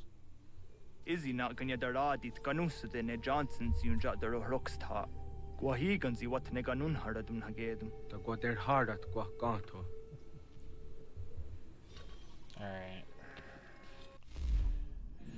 Now we get to learn about the coercive acts. The coercive acts, sometimes called the Intolerable Acts, were a series of laws passed by British Parliament in response to the Boston Tea Party. Among other things, these laws replaced the elected Massachusetts legislature with an appointed one and closed Boston Harbor until the East India Company was reimbursed for the tea, which, let's be honest, was never going to happen. The acts were a major blow against Massachusetts' economy and self-government. The acts got their name because British Parliament hoped that the crackdown would coerce the citizenry into behaving like good little colonists and stop the violent protests, lest the same thing happen to them. Unfortunately, the acts had the opposite effect. It made it easier for Whigs to argue for independence, and difficult for the Loyalists to argue that Parliament had their best interests at heart. It seems nobody likes a bully. Oh, there's something else in there. What possibly could be in here? Oh, yeah, the actual article about the Boston Tea Party. Tea chests destroyed. A most curious and remarkable event took place on Griffin's Wharf, Boston, Thursday, the 16th of December. An assemblage of individuals dressed in buckskin with faces painted in the fashion of Indian natives convened at the wharf and proceeded to board the Dartmouth, the Eleanor, and the Beaver in orderly manner. These Indians, or perhaps no, as was the general discernment of those who witnessed these events, equipped themselves with small hatchets, which they denominated as tomahawks. These ships held within their cargoes chests of tea numbering 300 to 400. The commanders of the vessels had publicly declared that if the rebels, as they were pleased to style the Bostonians, should not withdraw their opposition to the landing of the tea before the following day, they should on that day force it on shore, under the cover of their cannon's mouth. Once aboard, the presumptive Indians opened the hatches and made to take out the chests of tea and threw them overboard, first cutting and splitting the chests with their tomahawks so as thoroughly to expose them to the effects of the water. In about 3 hours, they had thus broken and thrown overboard every tea chest to be found in the ships. During the time they were throwing the tea overboard, there were several attempts made by some of the citizens of Boston and its vicinity to carry off small quantities of tea for their family use. To effect that object, they would watch their opportunities, snatch up a handful from the deck where it had become plentifully scattered, and put it in their pockets. Some of these same were met with kicks and hooting by the presumptive Indians. Earlier on this day, there was a meeting of the citizens of the county of Suffolk convened at Old South in Boston, for the purpose of consulting on what measures might be considered expedient to prevent the landing of the tea or secure the people from the collection of the duty. At that meeting, no satisfactory answer was obtained after inquiries were sent to Governor Hutchinson, and Mr. Adams concluded the observation that the meeting could no further to say. If I could read, oh my gosh. Meeting could do nothing further to save the country. Beyond the chests of tea, there was no damage done to any of the ships. The destroyers of the chests were seen to sweep the decks clean of tea leaves after the chests had been thrown to sea. So yeah.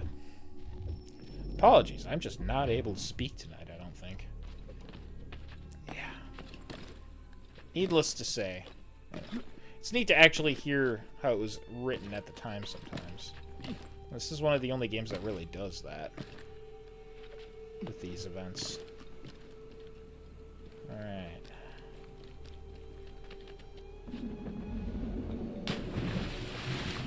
So we're supposed to go unnoticed here if we want to do this right.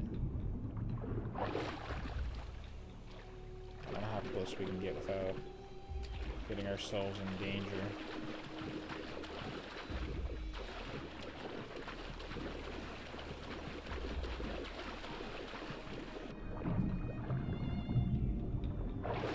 You didn't see anything.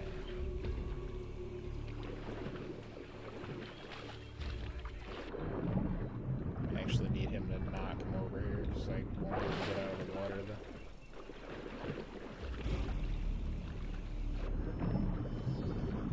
What is he doing?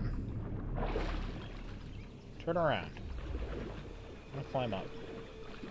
So I want my bow if I want to not be heard, I suspect. What is he doing? Is he stuck on something? What in the world?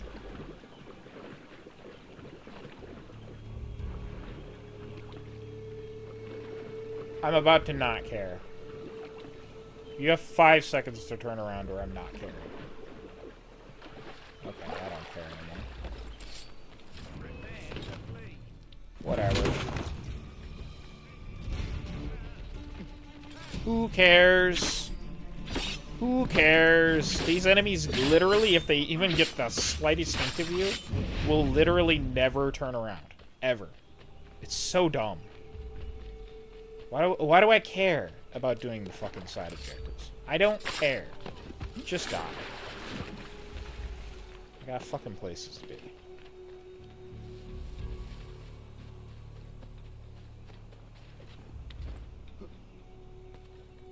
Alright. If that's how it's gonna be, I'm just not getting fucking involved.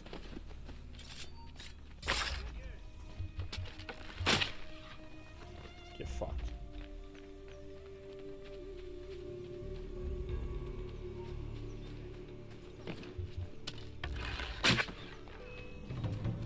Whatever. We are not your brothers.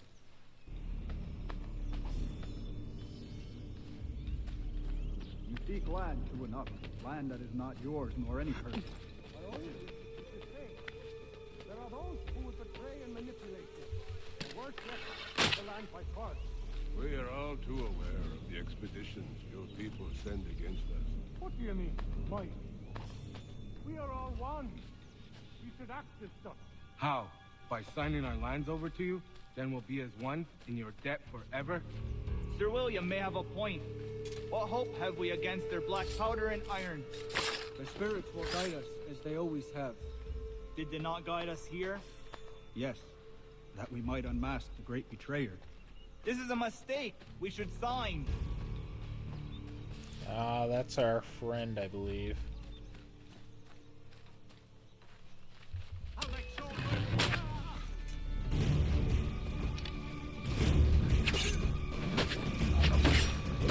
You're all done for.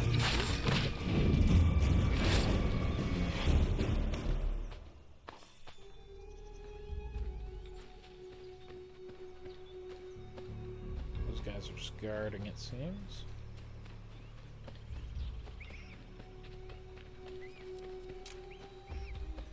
Okay.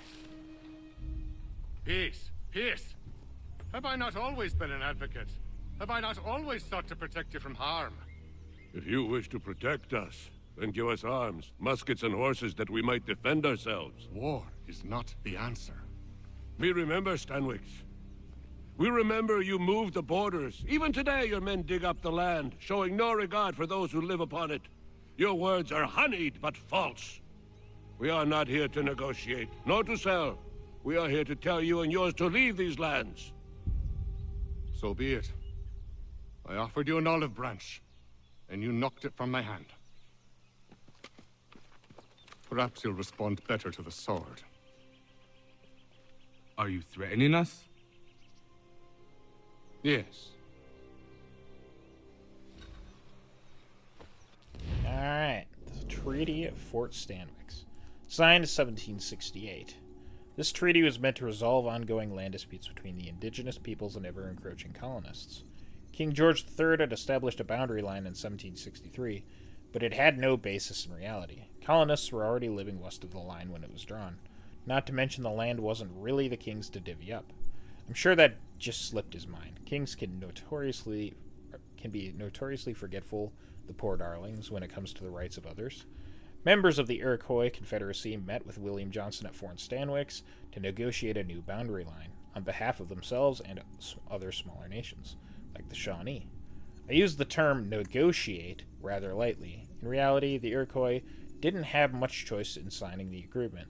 It was give away some of their land and achieve peace, at least temporarily, or fight a long and drawn-out war. The question was only how much. When the treaty was signed, it was generous to Johnson, to say the least, even handing land over lands the British had left to the Cherokee earlier the same year. In fact, the Stanwix Treaty was so controversial that the British-run Board of Trade offered Johnson to renegotiate. He refused. Johnson made a fortune speculating on the land. I imagine this treaty was quite a windfall for him. Yeah, it would seem so. Oh, there's a chest up here.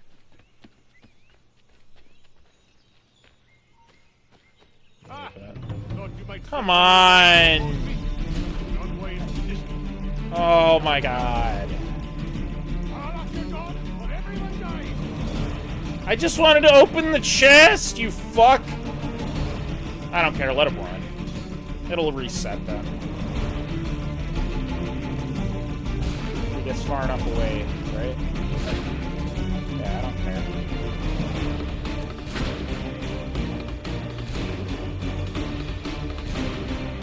Yeah, I'm petty like that. I don't fucking care.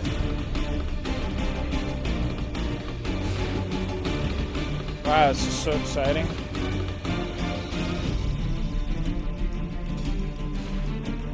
Oh my god, can he ever stop running? I'm not chasing him that far. I'm sorry. It's just not happening. Can I restart this level? Yeah, reload a list checkpoint. I'm just not fucking feeling that. Fuck that. Whatever. I thought I'd actually be able to, like, you know, do something other than exactly what the game wants me to do for 5 fucking seconds. But fuck me, I guess, right? I can't believe you can't grab that. That's ridiculous. Still doubt.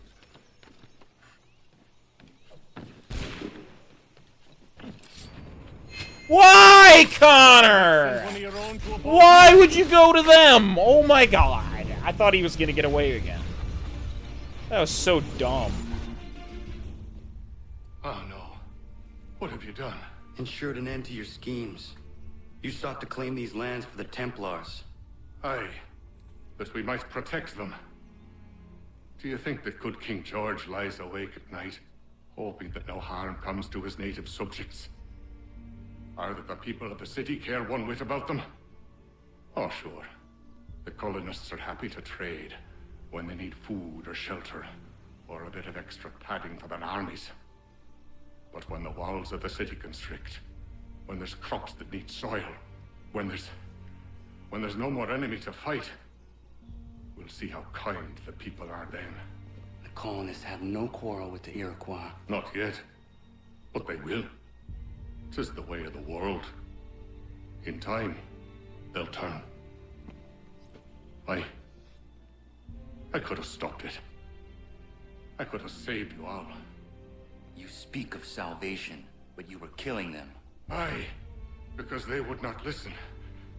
And so, it seems, neither will you. I don't know what's going on with the lighting here. It seems like Ayawas ne yatte hagum sare am dahya yum skanas is agun haja.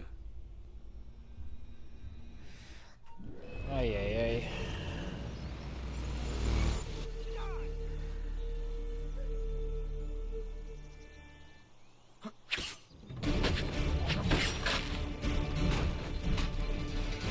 Fine.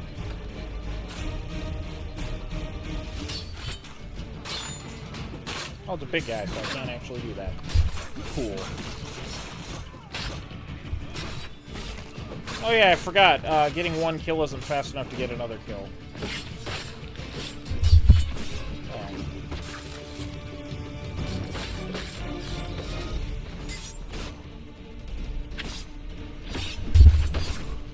Just die already.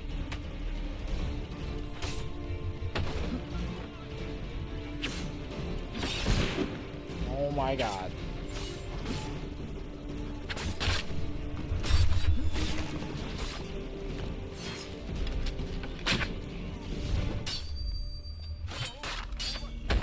What? I don't know what button I need to press to actually survive that. Without taking damage unnecessarily. Look at this. I guess I could have just waited open that. Come on. Really?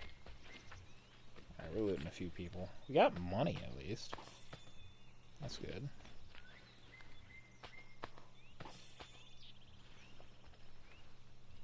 We still need to get those other maps purchased, so quite a bit of money's not going to hurt us. Alright. That's enough looting. I don't care anymore.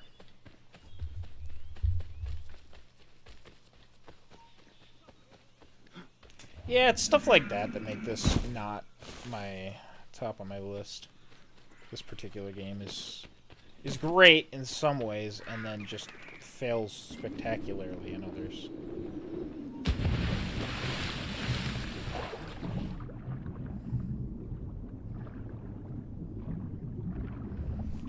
Yeah. Oh, come on. I'm out of the fucking wanted zone. Fuck off. Leave me fucking be. Jesus Christ. Yeah, I just don't care anymore about the synchronizing bullshit. Fuck that. I don't care. I actually think, even though the game paused, I've actually stayed underwater too long. William Johnson is dead, and with him, the Templar plot to steal the land of my people. But in ending this threat, I have revealed another. On his body was a letter addressed to John Pitcairn containing orders to root out and destroy Patriot weapons and supplies. Should he succeed in this, the colonists will be unable to maintain their resistance, and the Templars will surely take control. So long as Pitcairn lives, the danger remains. I need to find him. He needs to die. Indeed.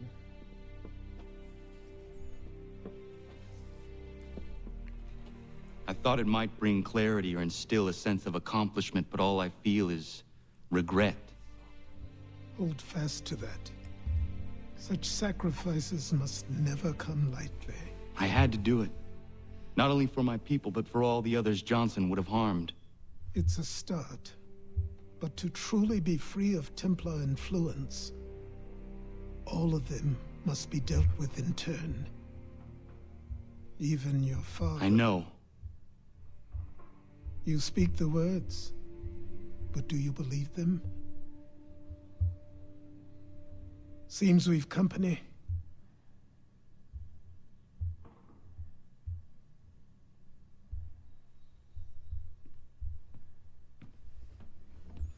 What is it?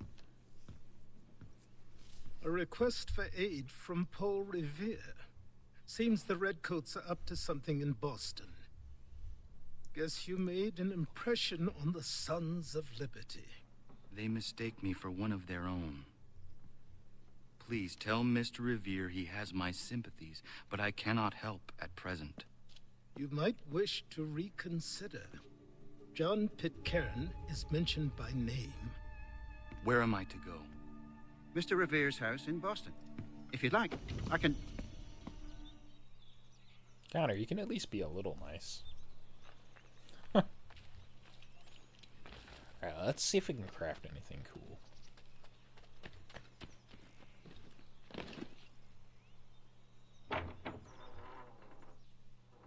That'd also be a good point in time to do some more of the side stuff then.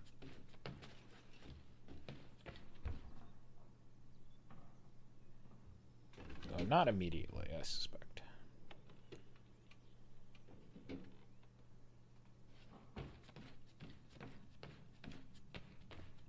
Oh yeah, wait, we don't need to come down here. I forget it's in the other room. Right over here. Nope. Right over here. Let's see what we can craft. Got a bunch of new stuff in here. There, we can make charcoal. Let's make like 6 right now.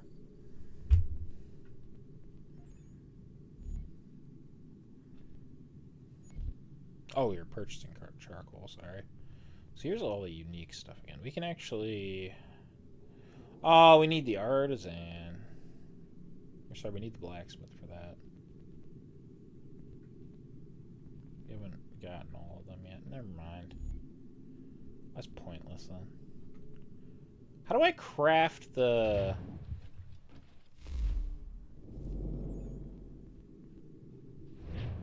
The other pistol thing? I don't even know. We have another homestead mission though. That's good. Get more level ups ideally of our various people. I thought the game said you could make a second pistol holster. I still, to this day, don't know how to do that. And I feel like it should be really obvious. It'd be a nice upgrade to have 2 pistols.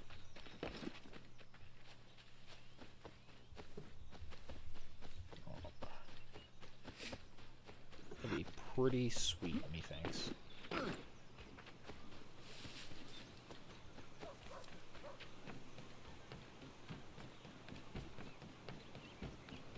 Ale's worth a taste. Who said that? I don't know.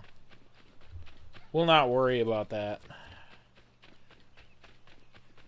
Let's go see what's going on. Afternoon. Hey, Lance. You look a little drunk. Who are you?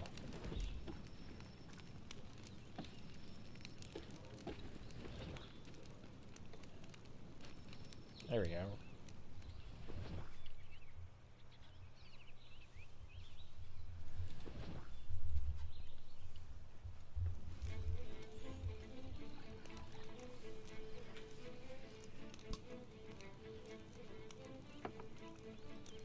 Hello, sir.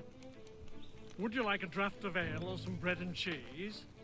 Connor, this here is Oliver, and that is Corinne. Great people. Ollie, this is Connor, the man I was talking about. The Lord of the Manor. We were passing through is all and met some of your townsfolk. They were thirsty and we had some barrels in the back and... I am no lord, and these are my friends, not my townsfolk. What brings you to the road with a cart full of spirits for sale? We were innkeepers until the king took our inn for some military such and such, left us out on our round part. Hey, you should settle here. We could use an inn. Good idea. We would, but without the inn itself, we don't have much choice, and building one isn't cheap. We certainly have a need for something of the sort. I will speak with my friends at the mill and see what we can do about building ourselves one. If it can be arranged, would you consider ending your search here? Of course, Ollie. We'll have an inn again. That's nice. So we need 1,000. This should definitely suffice. have that. Thank you. You won't regret this, Connor. We promise.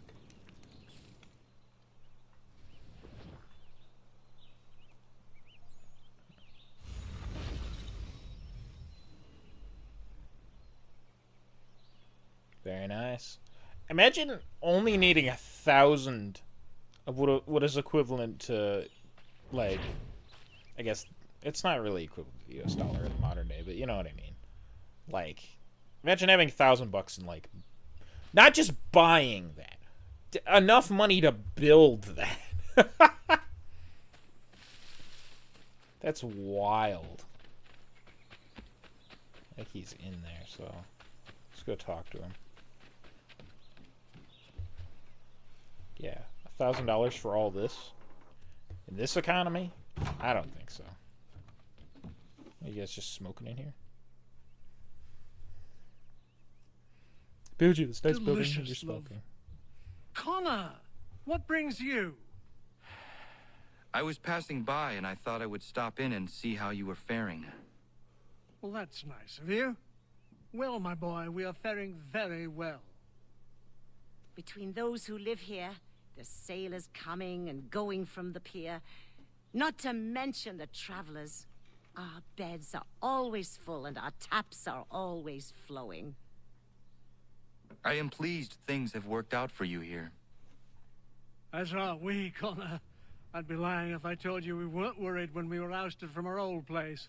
But the Lord works in mysterious ways. They seem like a nice couple. Yeah, it's good they got business here, so everyone else probably enjoys it quite a bit.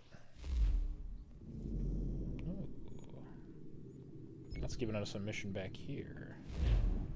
I think I remember what this one is. I think I glitched out this mission last time, if memory serves. If it's the one I'm thinking it is.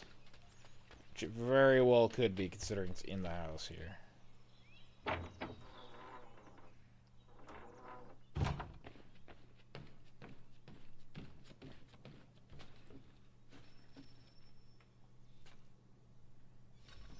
Connor, come with me downstairs.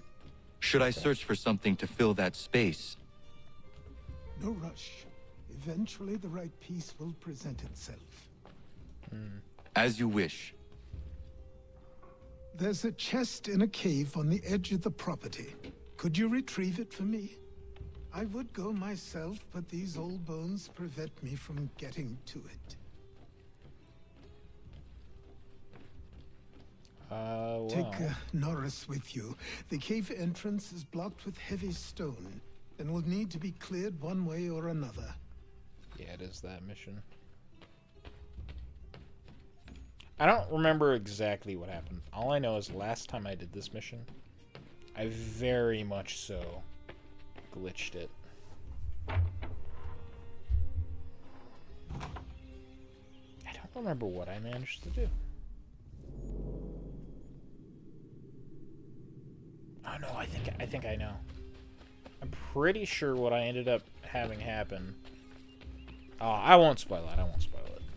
Oh, if I can remember exactly while we're doing it, I'll try and explain it, but I'm not too worried about that right now. Oh, come on. Connor, my boy. You gotta, like, run in the direction I want you to and not stop.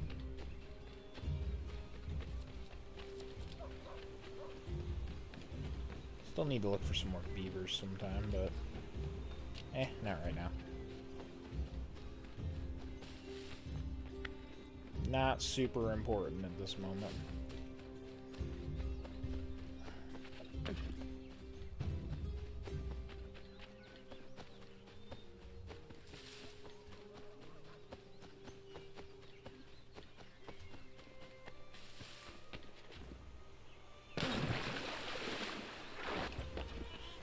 Ooh, I heard them though.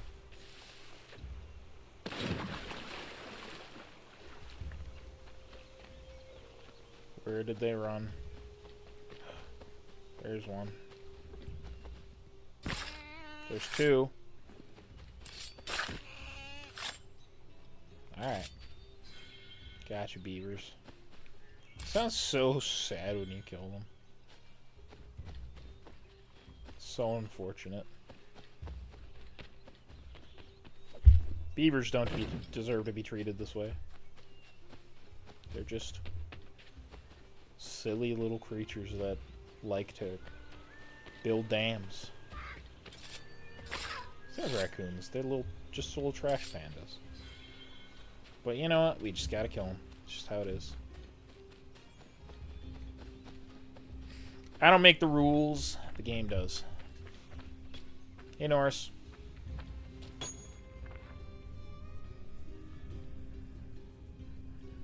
Norris, I'm going to fetch something for the old man. And he told me there might be some stone that requires clearing. Yeah? I will bring my explosive.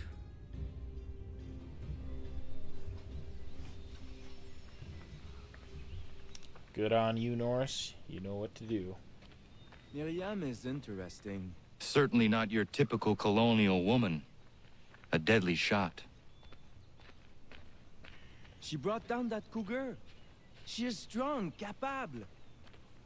She has no husband? Not that I'm aware of. I never met a woman like her before. I would like to know her better. You should speak to her then. I might try. Hey, don't splash. Don't want to get the powder wet. Do you think she likes Frenchmen? Only time will tell, Norris. Only time will tell. I see why he encouraged me to enlist your services. Pas de problème. We blow it up. Be I guess. Duck and cover! Ah, that's a nice one! Thank you. Bienvenue. Doesn't look safe in there. Be careful. I'll be at the mine. What you said about Miriam is interesting. Interesting indeed. Let's get in here.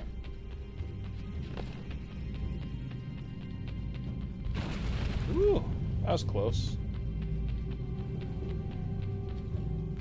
Uncool if I got crushed. As you can see, it's a little bit of a maze.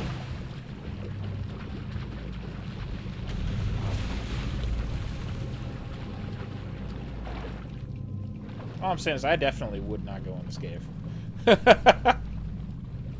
Like, nah, man. Nah. Not the worst cave I've ever heard of, but, you know, pretty bad nonetheless.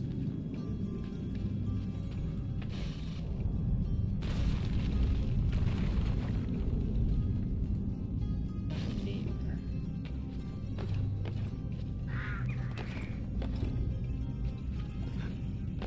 There we go.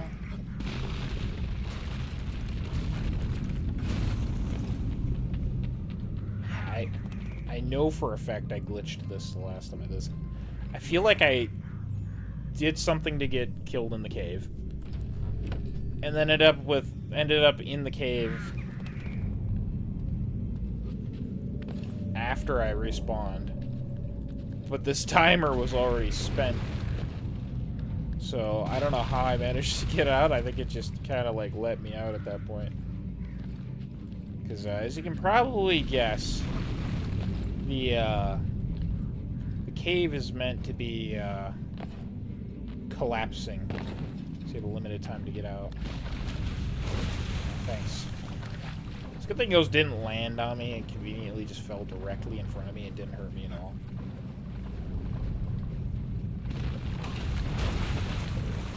Very cool. Okay, well, which way should I go then? Considering... So this way was a dead end then. Entirely. Where's this lead?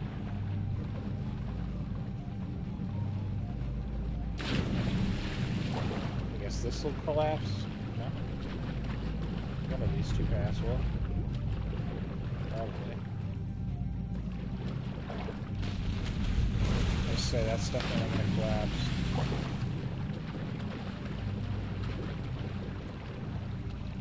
What appears now as the long way might be the way out.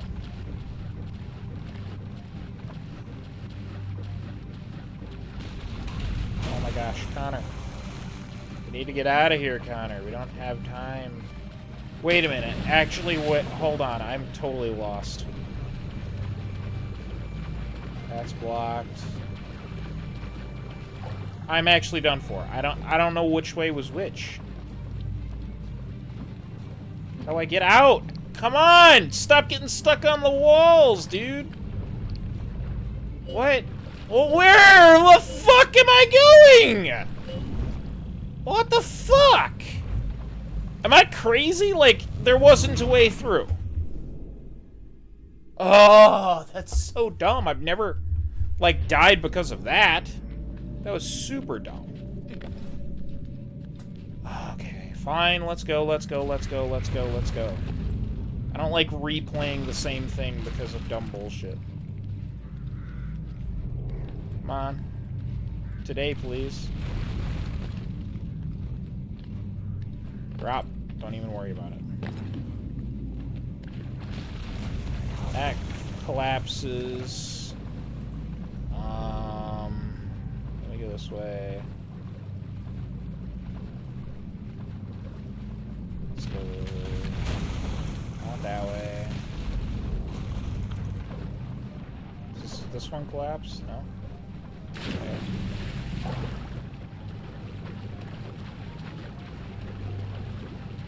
Going generally in the direction I want to go in.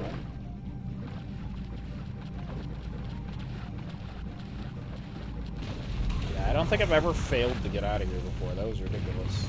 At least not in the way that it seemed like it was going. The fact that we're able to get out of here is nuts. Go under.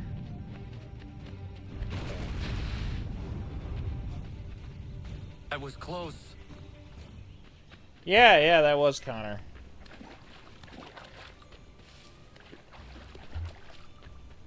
Let's not do that anymore. Ugh, we're getting a lot of missions that annoy me in this episode. I'm real sorry. I don't mean to be that way.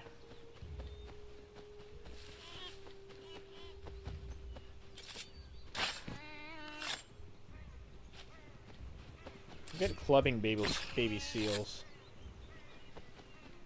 Assassinating full-grown fucking beavers. Oh, another one!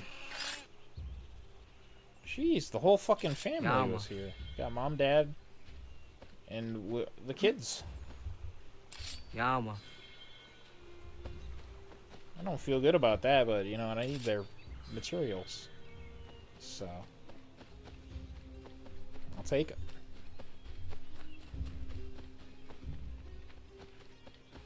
I'll take it. Alright, Connor, let's get back.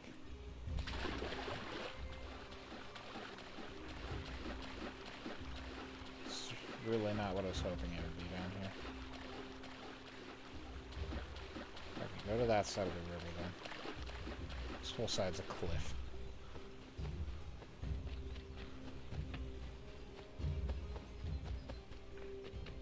Could run through Prudence and Warren's farm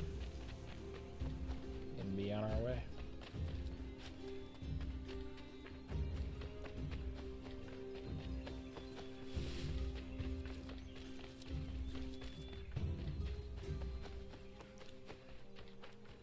Come on, Connor, let's go.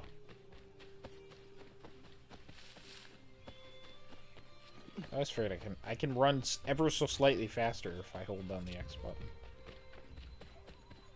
I'm sure it really only is noticeable over extreme distances. If it's even a little faster. There we go. Alright, Achilles, I brought your stuff.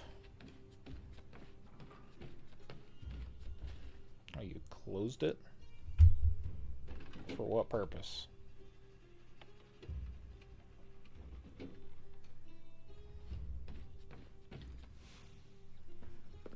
I have what you asked for. I must know who put it there and for what purpose. I did. I put it somewhere I knew only I could reach, but that was a long time ago.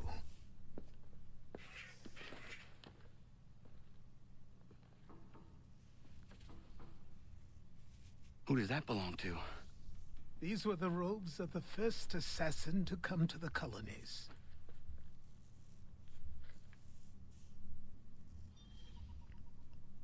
So yeah, we got a new outfit. And I will show you guys what it looks like once we get the chance here.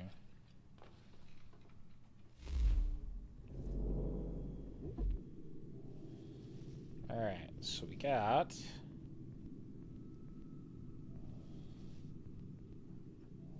the traditional colonial assassin outfit.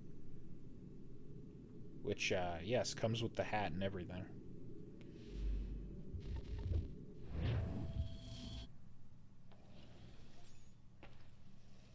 It's a little bit strange looking for, you know, my tastes. I'm not a big fan of it, to be honest.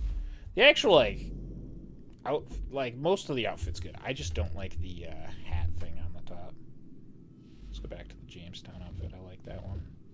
We will buy a new outfit soon enough. I just want to save some money and get some more maps right now. Especially after we spent just another 1,000 on building that inn.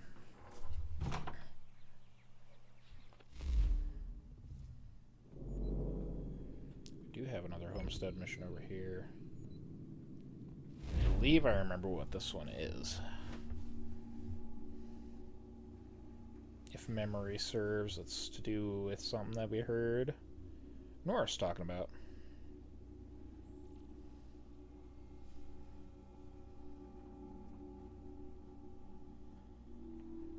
We gotta be there for our homie Norris. Who else are we gonna call on to blow shit up? Gotta be there for him.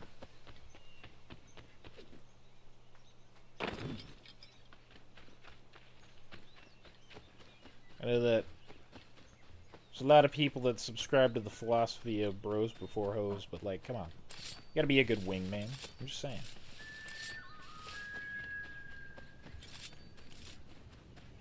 Steer thinks it'll get away, and it might. Connor!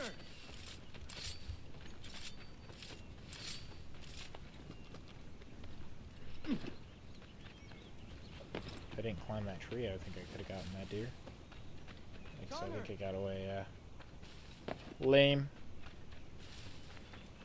Hey, Chuck, or I almost called you Chuck Norris. Norris. You know Miriam? Of course. What does she like? I want to give her a gift. I really do not know. All right. Let me call on Prudence. She may be of service.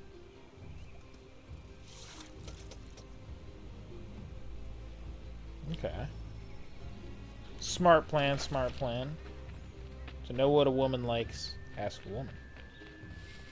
Though I can see a few flaws in that, considering that Miriam is a little different than your average woman, at least at the time. Depending on where you live, probably by today's standards as well.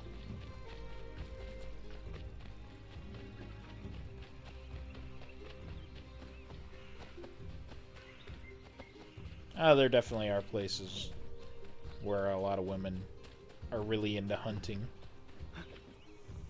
We sell, where I work, hunting clothes, and like a good half of it. Well, probably a little more than half of it's men's, but there's still a sizable women's section for that. We sell it, so there's lots of women's. Lots of women's, yes, plural of women. Lots of women that buy it. Oh. Prudence. Good day, Connor. Norris is trying to court a woman. What do you women like, in terms of gifts? A nice bunch of wildflowers always brightens my day. Who is it Norris fancies? Best not say for now. Fair enough. Best ones are atop the bluff to the northwest. A bit tricky to get, but they grow large and healthy in the full sun. I do find it funny that he wouldn't say to Prudence who Miriam, or not who Norris likes. Like, what does he think's gonna happen? Oh, you're a cow. I was gonna kill you as a deer. Or an elk or whatever. Alright, fight me, wolf. Do it. Come at me. You guys are in the way. Now you're both dead. There we go. Much better. Now, naturally, they're up here. I guess we could have just climbed this to grab that later. But, you know, it's one of those things in hindsight that I didn't think of. Hindsight is 20/20. Oh, hello. I didn't think you were up here. Okay. I don't remember there being a wolf up there last time we were here. That's okay, though. Come on. Come on, Connor.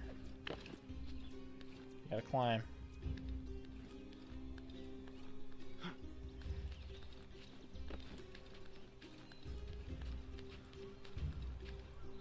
Connor really does just climb on walls. I hear more wolves.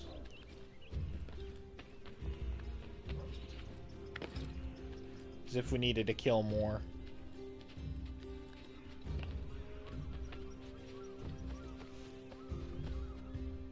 There we go. Don't mind if I do.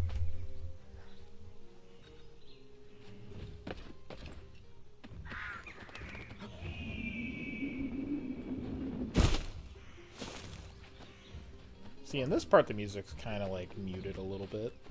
It's kind of nice, actually. I wasn't even given the chance to defend myself.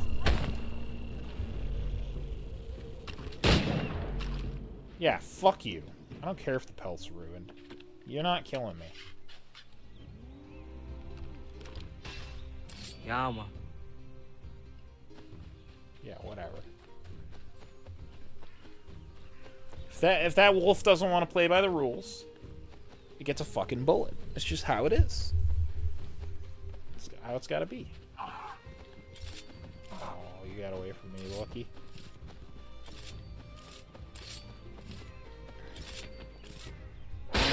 Not for long, though.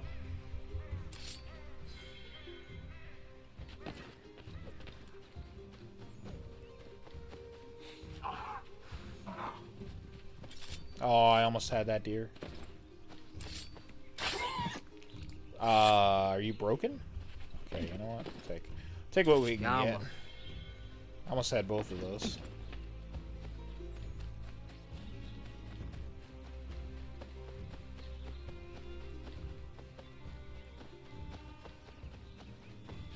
Oh, come on, bud. Why are you in the shitter right now?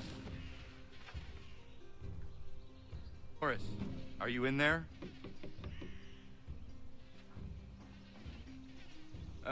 Oui?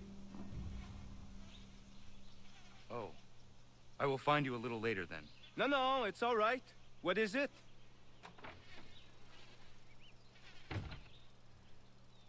Prudence advised a bunch of wild flowers. Really? Are you sure? Doesn't seem right.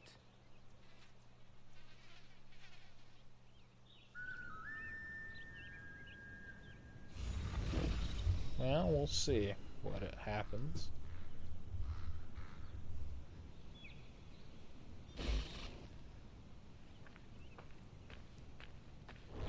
We got the special iron ingot.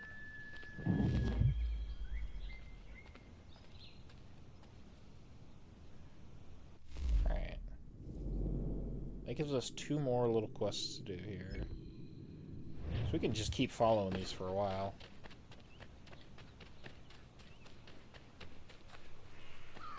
Probably be the main things we do for the rest of this episode.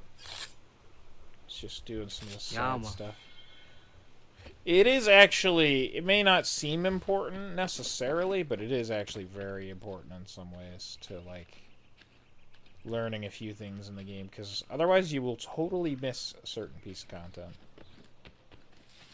So if you're ever playing this, it might seem unnecessary, but it's definitely worth doing. Hey Norris, what's up? Hello, Connor. Norris, how are you? All right. Remember we talked about Miriam? I do, and the cougar she felled. One shot. Confident and precise. Incroyable. I like her. She is a good friend. We all do. Not like that, Connor. Oh. Well, good for you. Only good for me if she likes me back. She's a strong woman, an independent woman. I admire her. I wish you well in your quest, Norris. Yeah, I love that. Connor's such a homie.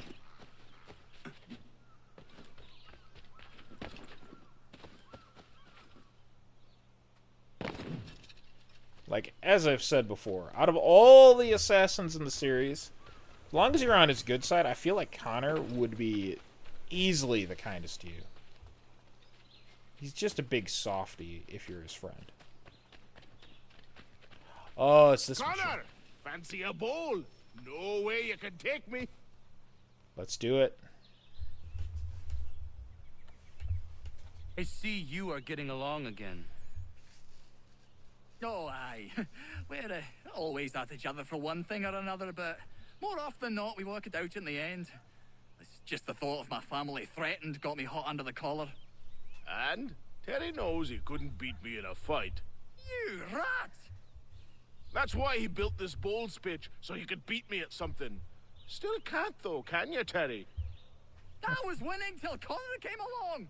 Sure you were. Yes. Okay.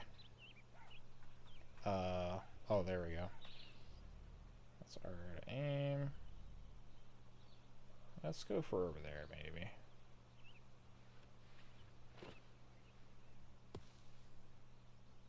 That's terrible. Oh well.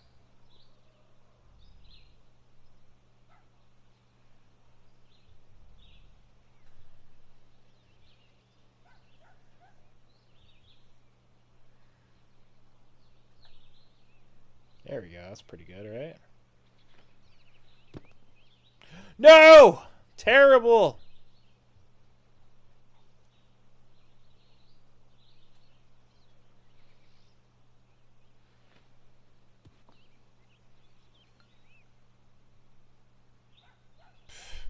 I lose, probably.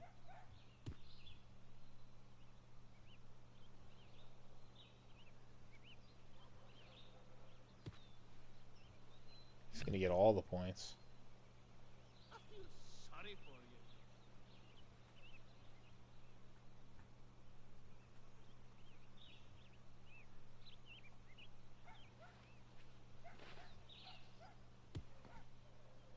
That's pretty good. Right?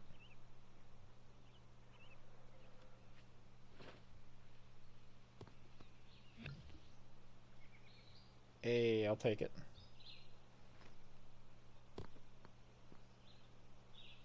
I'm gonna lose though. Guarantee it. Yeah. Round 2. Oh, I somehow have 1 point. Okay. I must have done something right.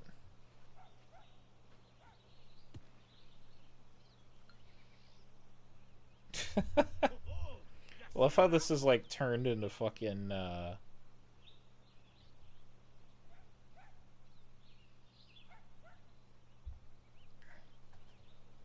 like Wii Golf or something. Hey, I'll take that. That's pretty good.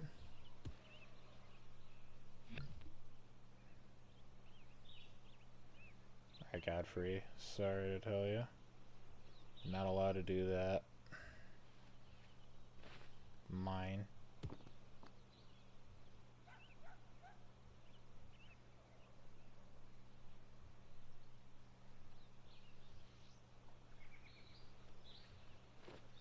It's gonna land right there, probably. Yeah. Hey, I got it. Okay. He's probably about to get a point, though, right? Yeah.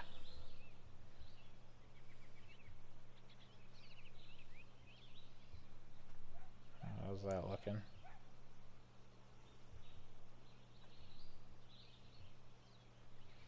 Please. Let it work. Puts the pressure on. Oh, that's so good. No, he's got 2 points. How could you? Congratulations. All right, we gotta like strategically place this.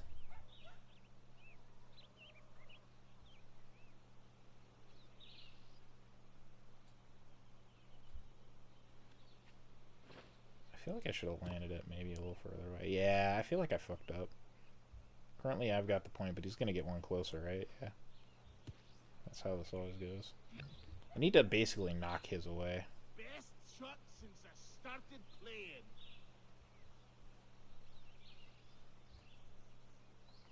Let's try that and see if that'll like roll into it. Basically, yeah. Aw, is it still closer? Okay, yeah, fine.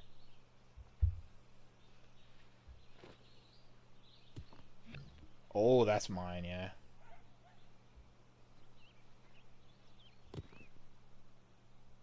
That's also still mine. I'll take that. Oh, 2? Not cool.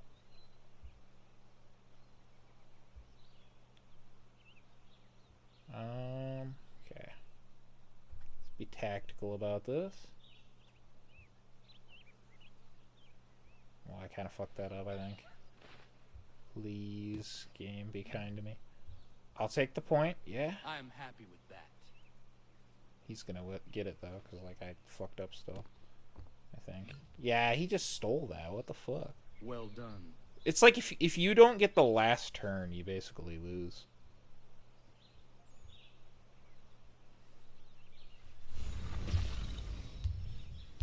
Aw, he didn't say what I hoped he would say. My single favorite line in the whole game. The first time I ever discovered the bulls, which was not on my first time playing this game, Connor just went, "Unfortunate outcome." It's my favorite. Hey, Connor! Gentlemen, you seem to be getting along. Oh, aye. We're just on our way to have an ale. You might have noticed, I've got a bit of a temper problem. Oh, Diana's fine, Spuds are fine. I've got a good thing going on here. I'm just happy I didn't hurt old Godfrey. Wouldn't I have been able to forgive myself? So am I, Terry. So grateful you didn't poke me with your tiny fists. Do nae rile me up. All right. Take it easy. I am happy things are well again. Indeed. Alright, there was another little quest around, and there's also someone to talk to here, it looks like. I want to do everything that we can. So, let's go check out this over here. I believe we're going to be talking to Miriam to get her to level up again.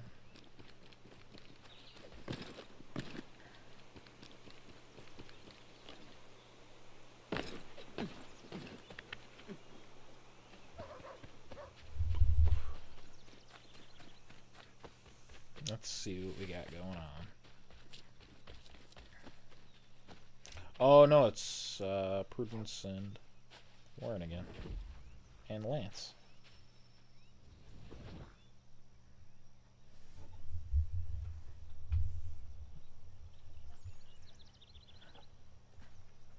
You want to tell him, my love? I'm pregnant. Congratulations. It's been a long time coming. It does present a slight problem, however. There's no doctor for Miles. Well, then we should find one.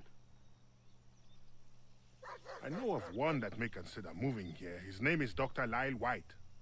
It's been a turn since we last saw him, but you might try his old house in Boston.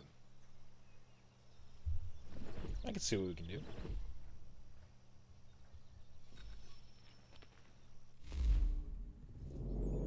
So yeah, we'll have to head back to Boston, it sounds like, for that. But that's not what I intend to do right this second. I want to go check out whatever this little bit of dialogue is. It's probably going to be talking to Achilles, which I definitely don't do as much as I should in this game. Is he upstairs? Maybe? I do know while we're here we actually got something from William Johnson. I believe. Somewhere around here. Just gotta remember where.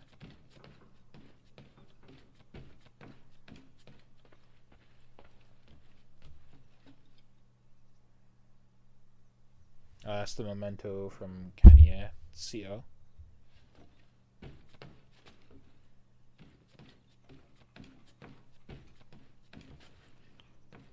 Let's see, where is there? This room. It's probably where we got his memento, I would suspect. What's this? Oh yeah, those are almanacs.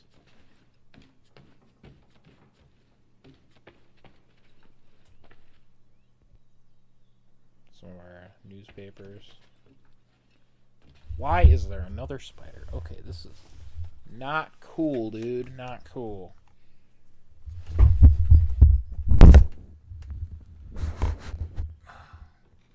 Go over there if you're gonna exist. Okay, sorry about that. I totally knocked down everything because of a spider, and it's not cool. I hate spiders so much. I don't think we're going to be able to find William Johnson's thing here. I think it's nowhere to be seen. Which is a shame. I figured we would have found it. It's okay if we can't find it. Maybe it's in this room. It's not this. Let's play a game. Which I'm not doing right now. He must be downstairs.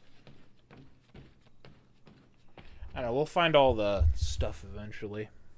I just know we got a memento when we killed him.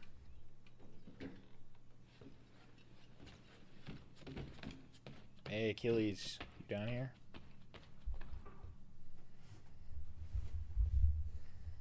Remembering old times, Achilles? Connor. Oh, yes. I suppose I was. Seems like so long ago. Who was the assassin this belonged to? Originally, it was John de la Tour's, the first assassin in the colonies. Then it was mine for a time. The things I've done wearing that armor. Some are uplifting to recall, others very painful indeed. One day, I will hand it over to you, Connor. It is your duty to keep it. It serves as a reminder for how long our brotherhood has really been here. How long we've been protecting the people of this land. But here I am going on again. I know you appreciate what it is. That I do.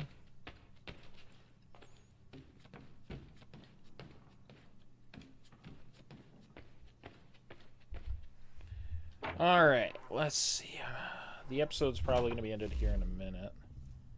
Just want to see if we can, from the map, see if there's any other... Oop. No, it's really hard to tell. Our main mission is taking us to Boston. Let's head out to the frontier. I think that's where I want to be next episode. I'm assuming there's someone to talk to back at the village as well. I want to take on some of the other hunting missions out here as well.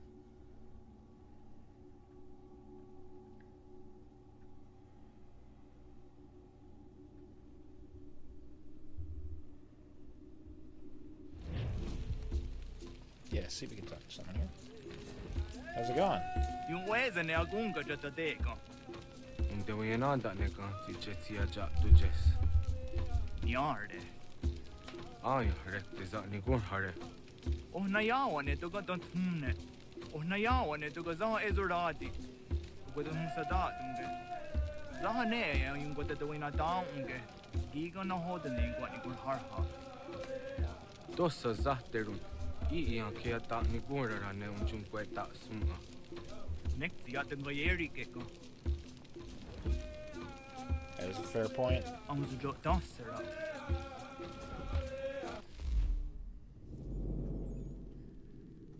Yeah. Because I know I want to take on that horrible and then follow the main quest for a minute.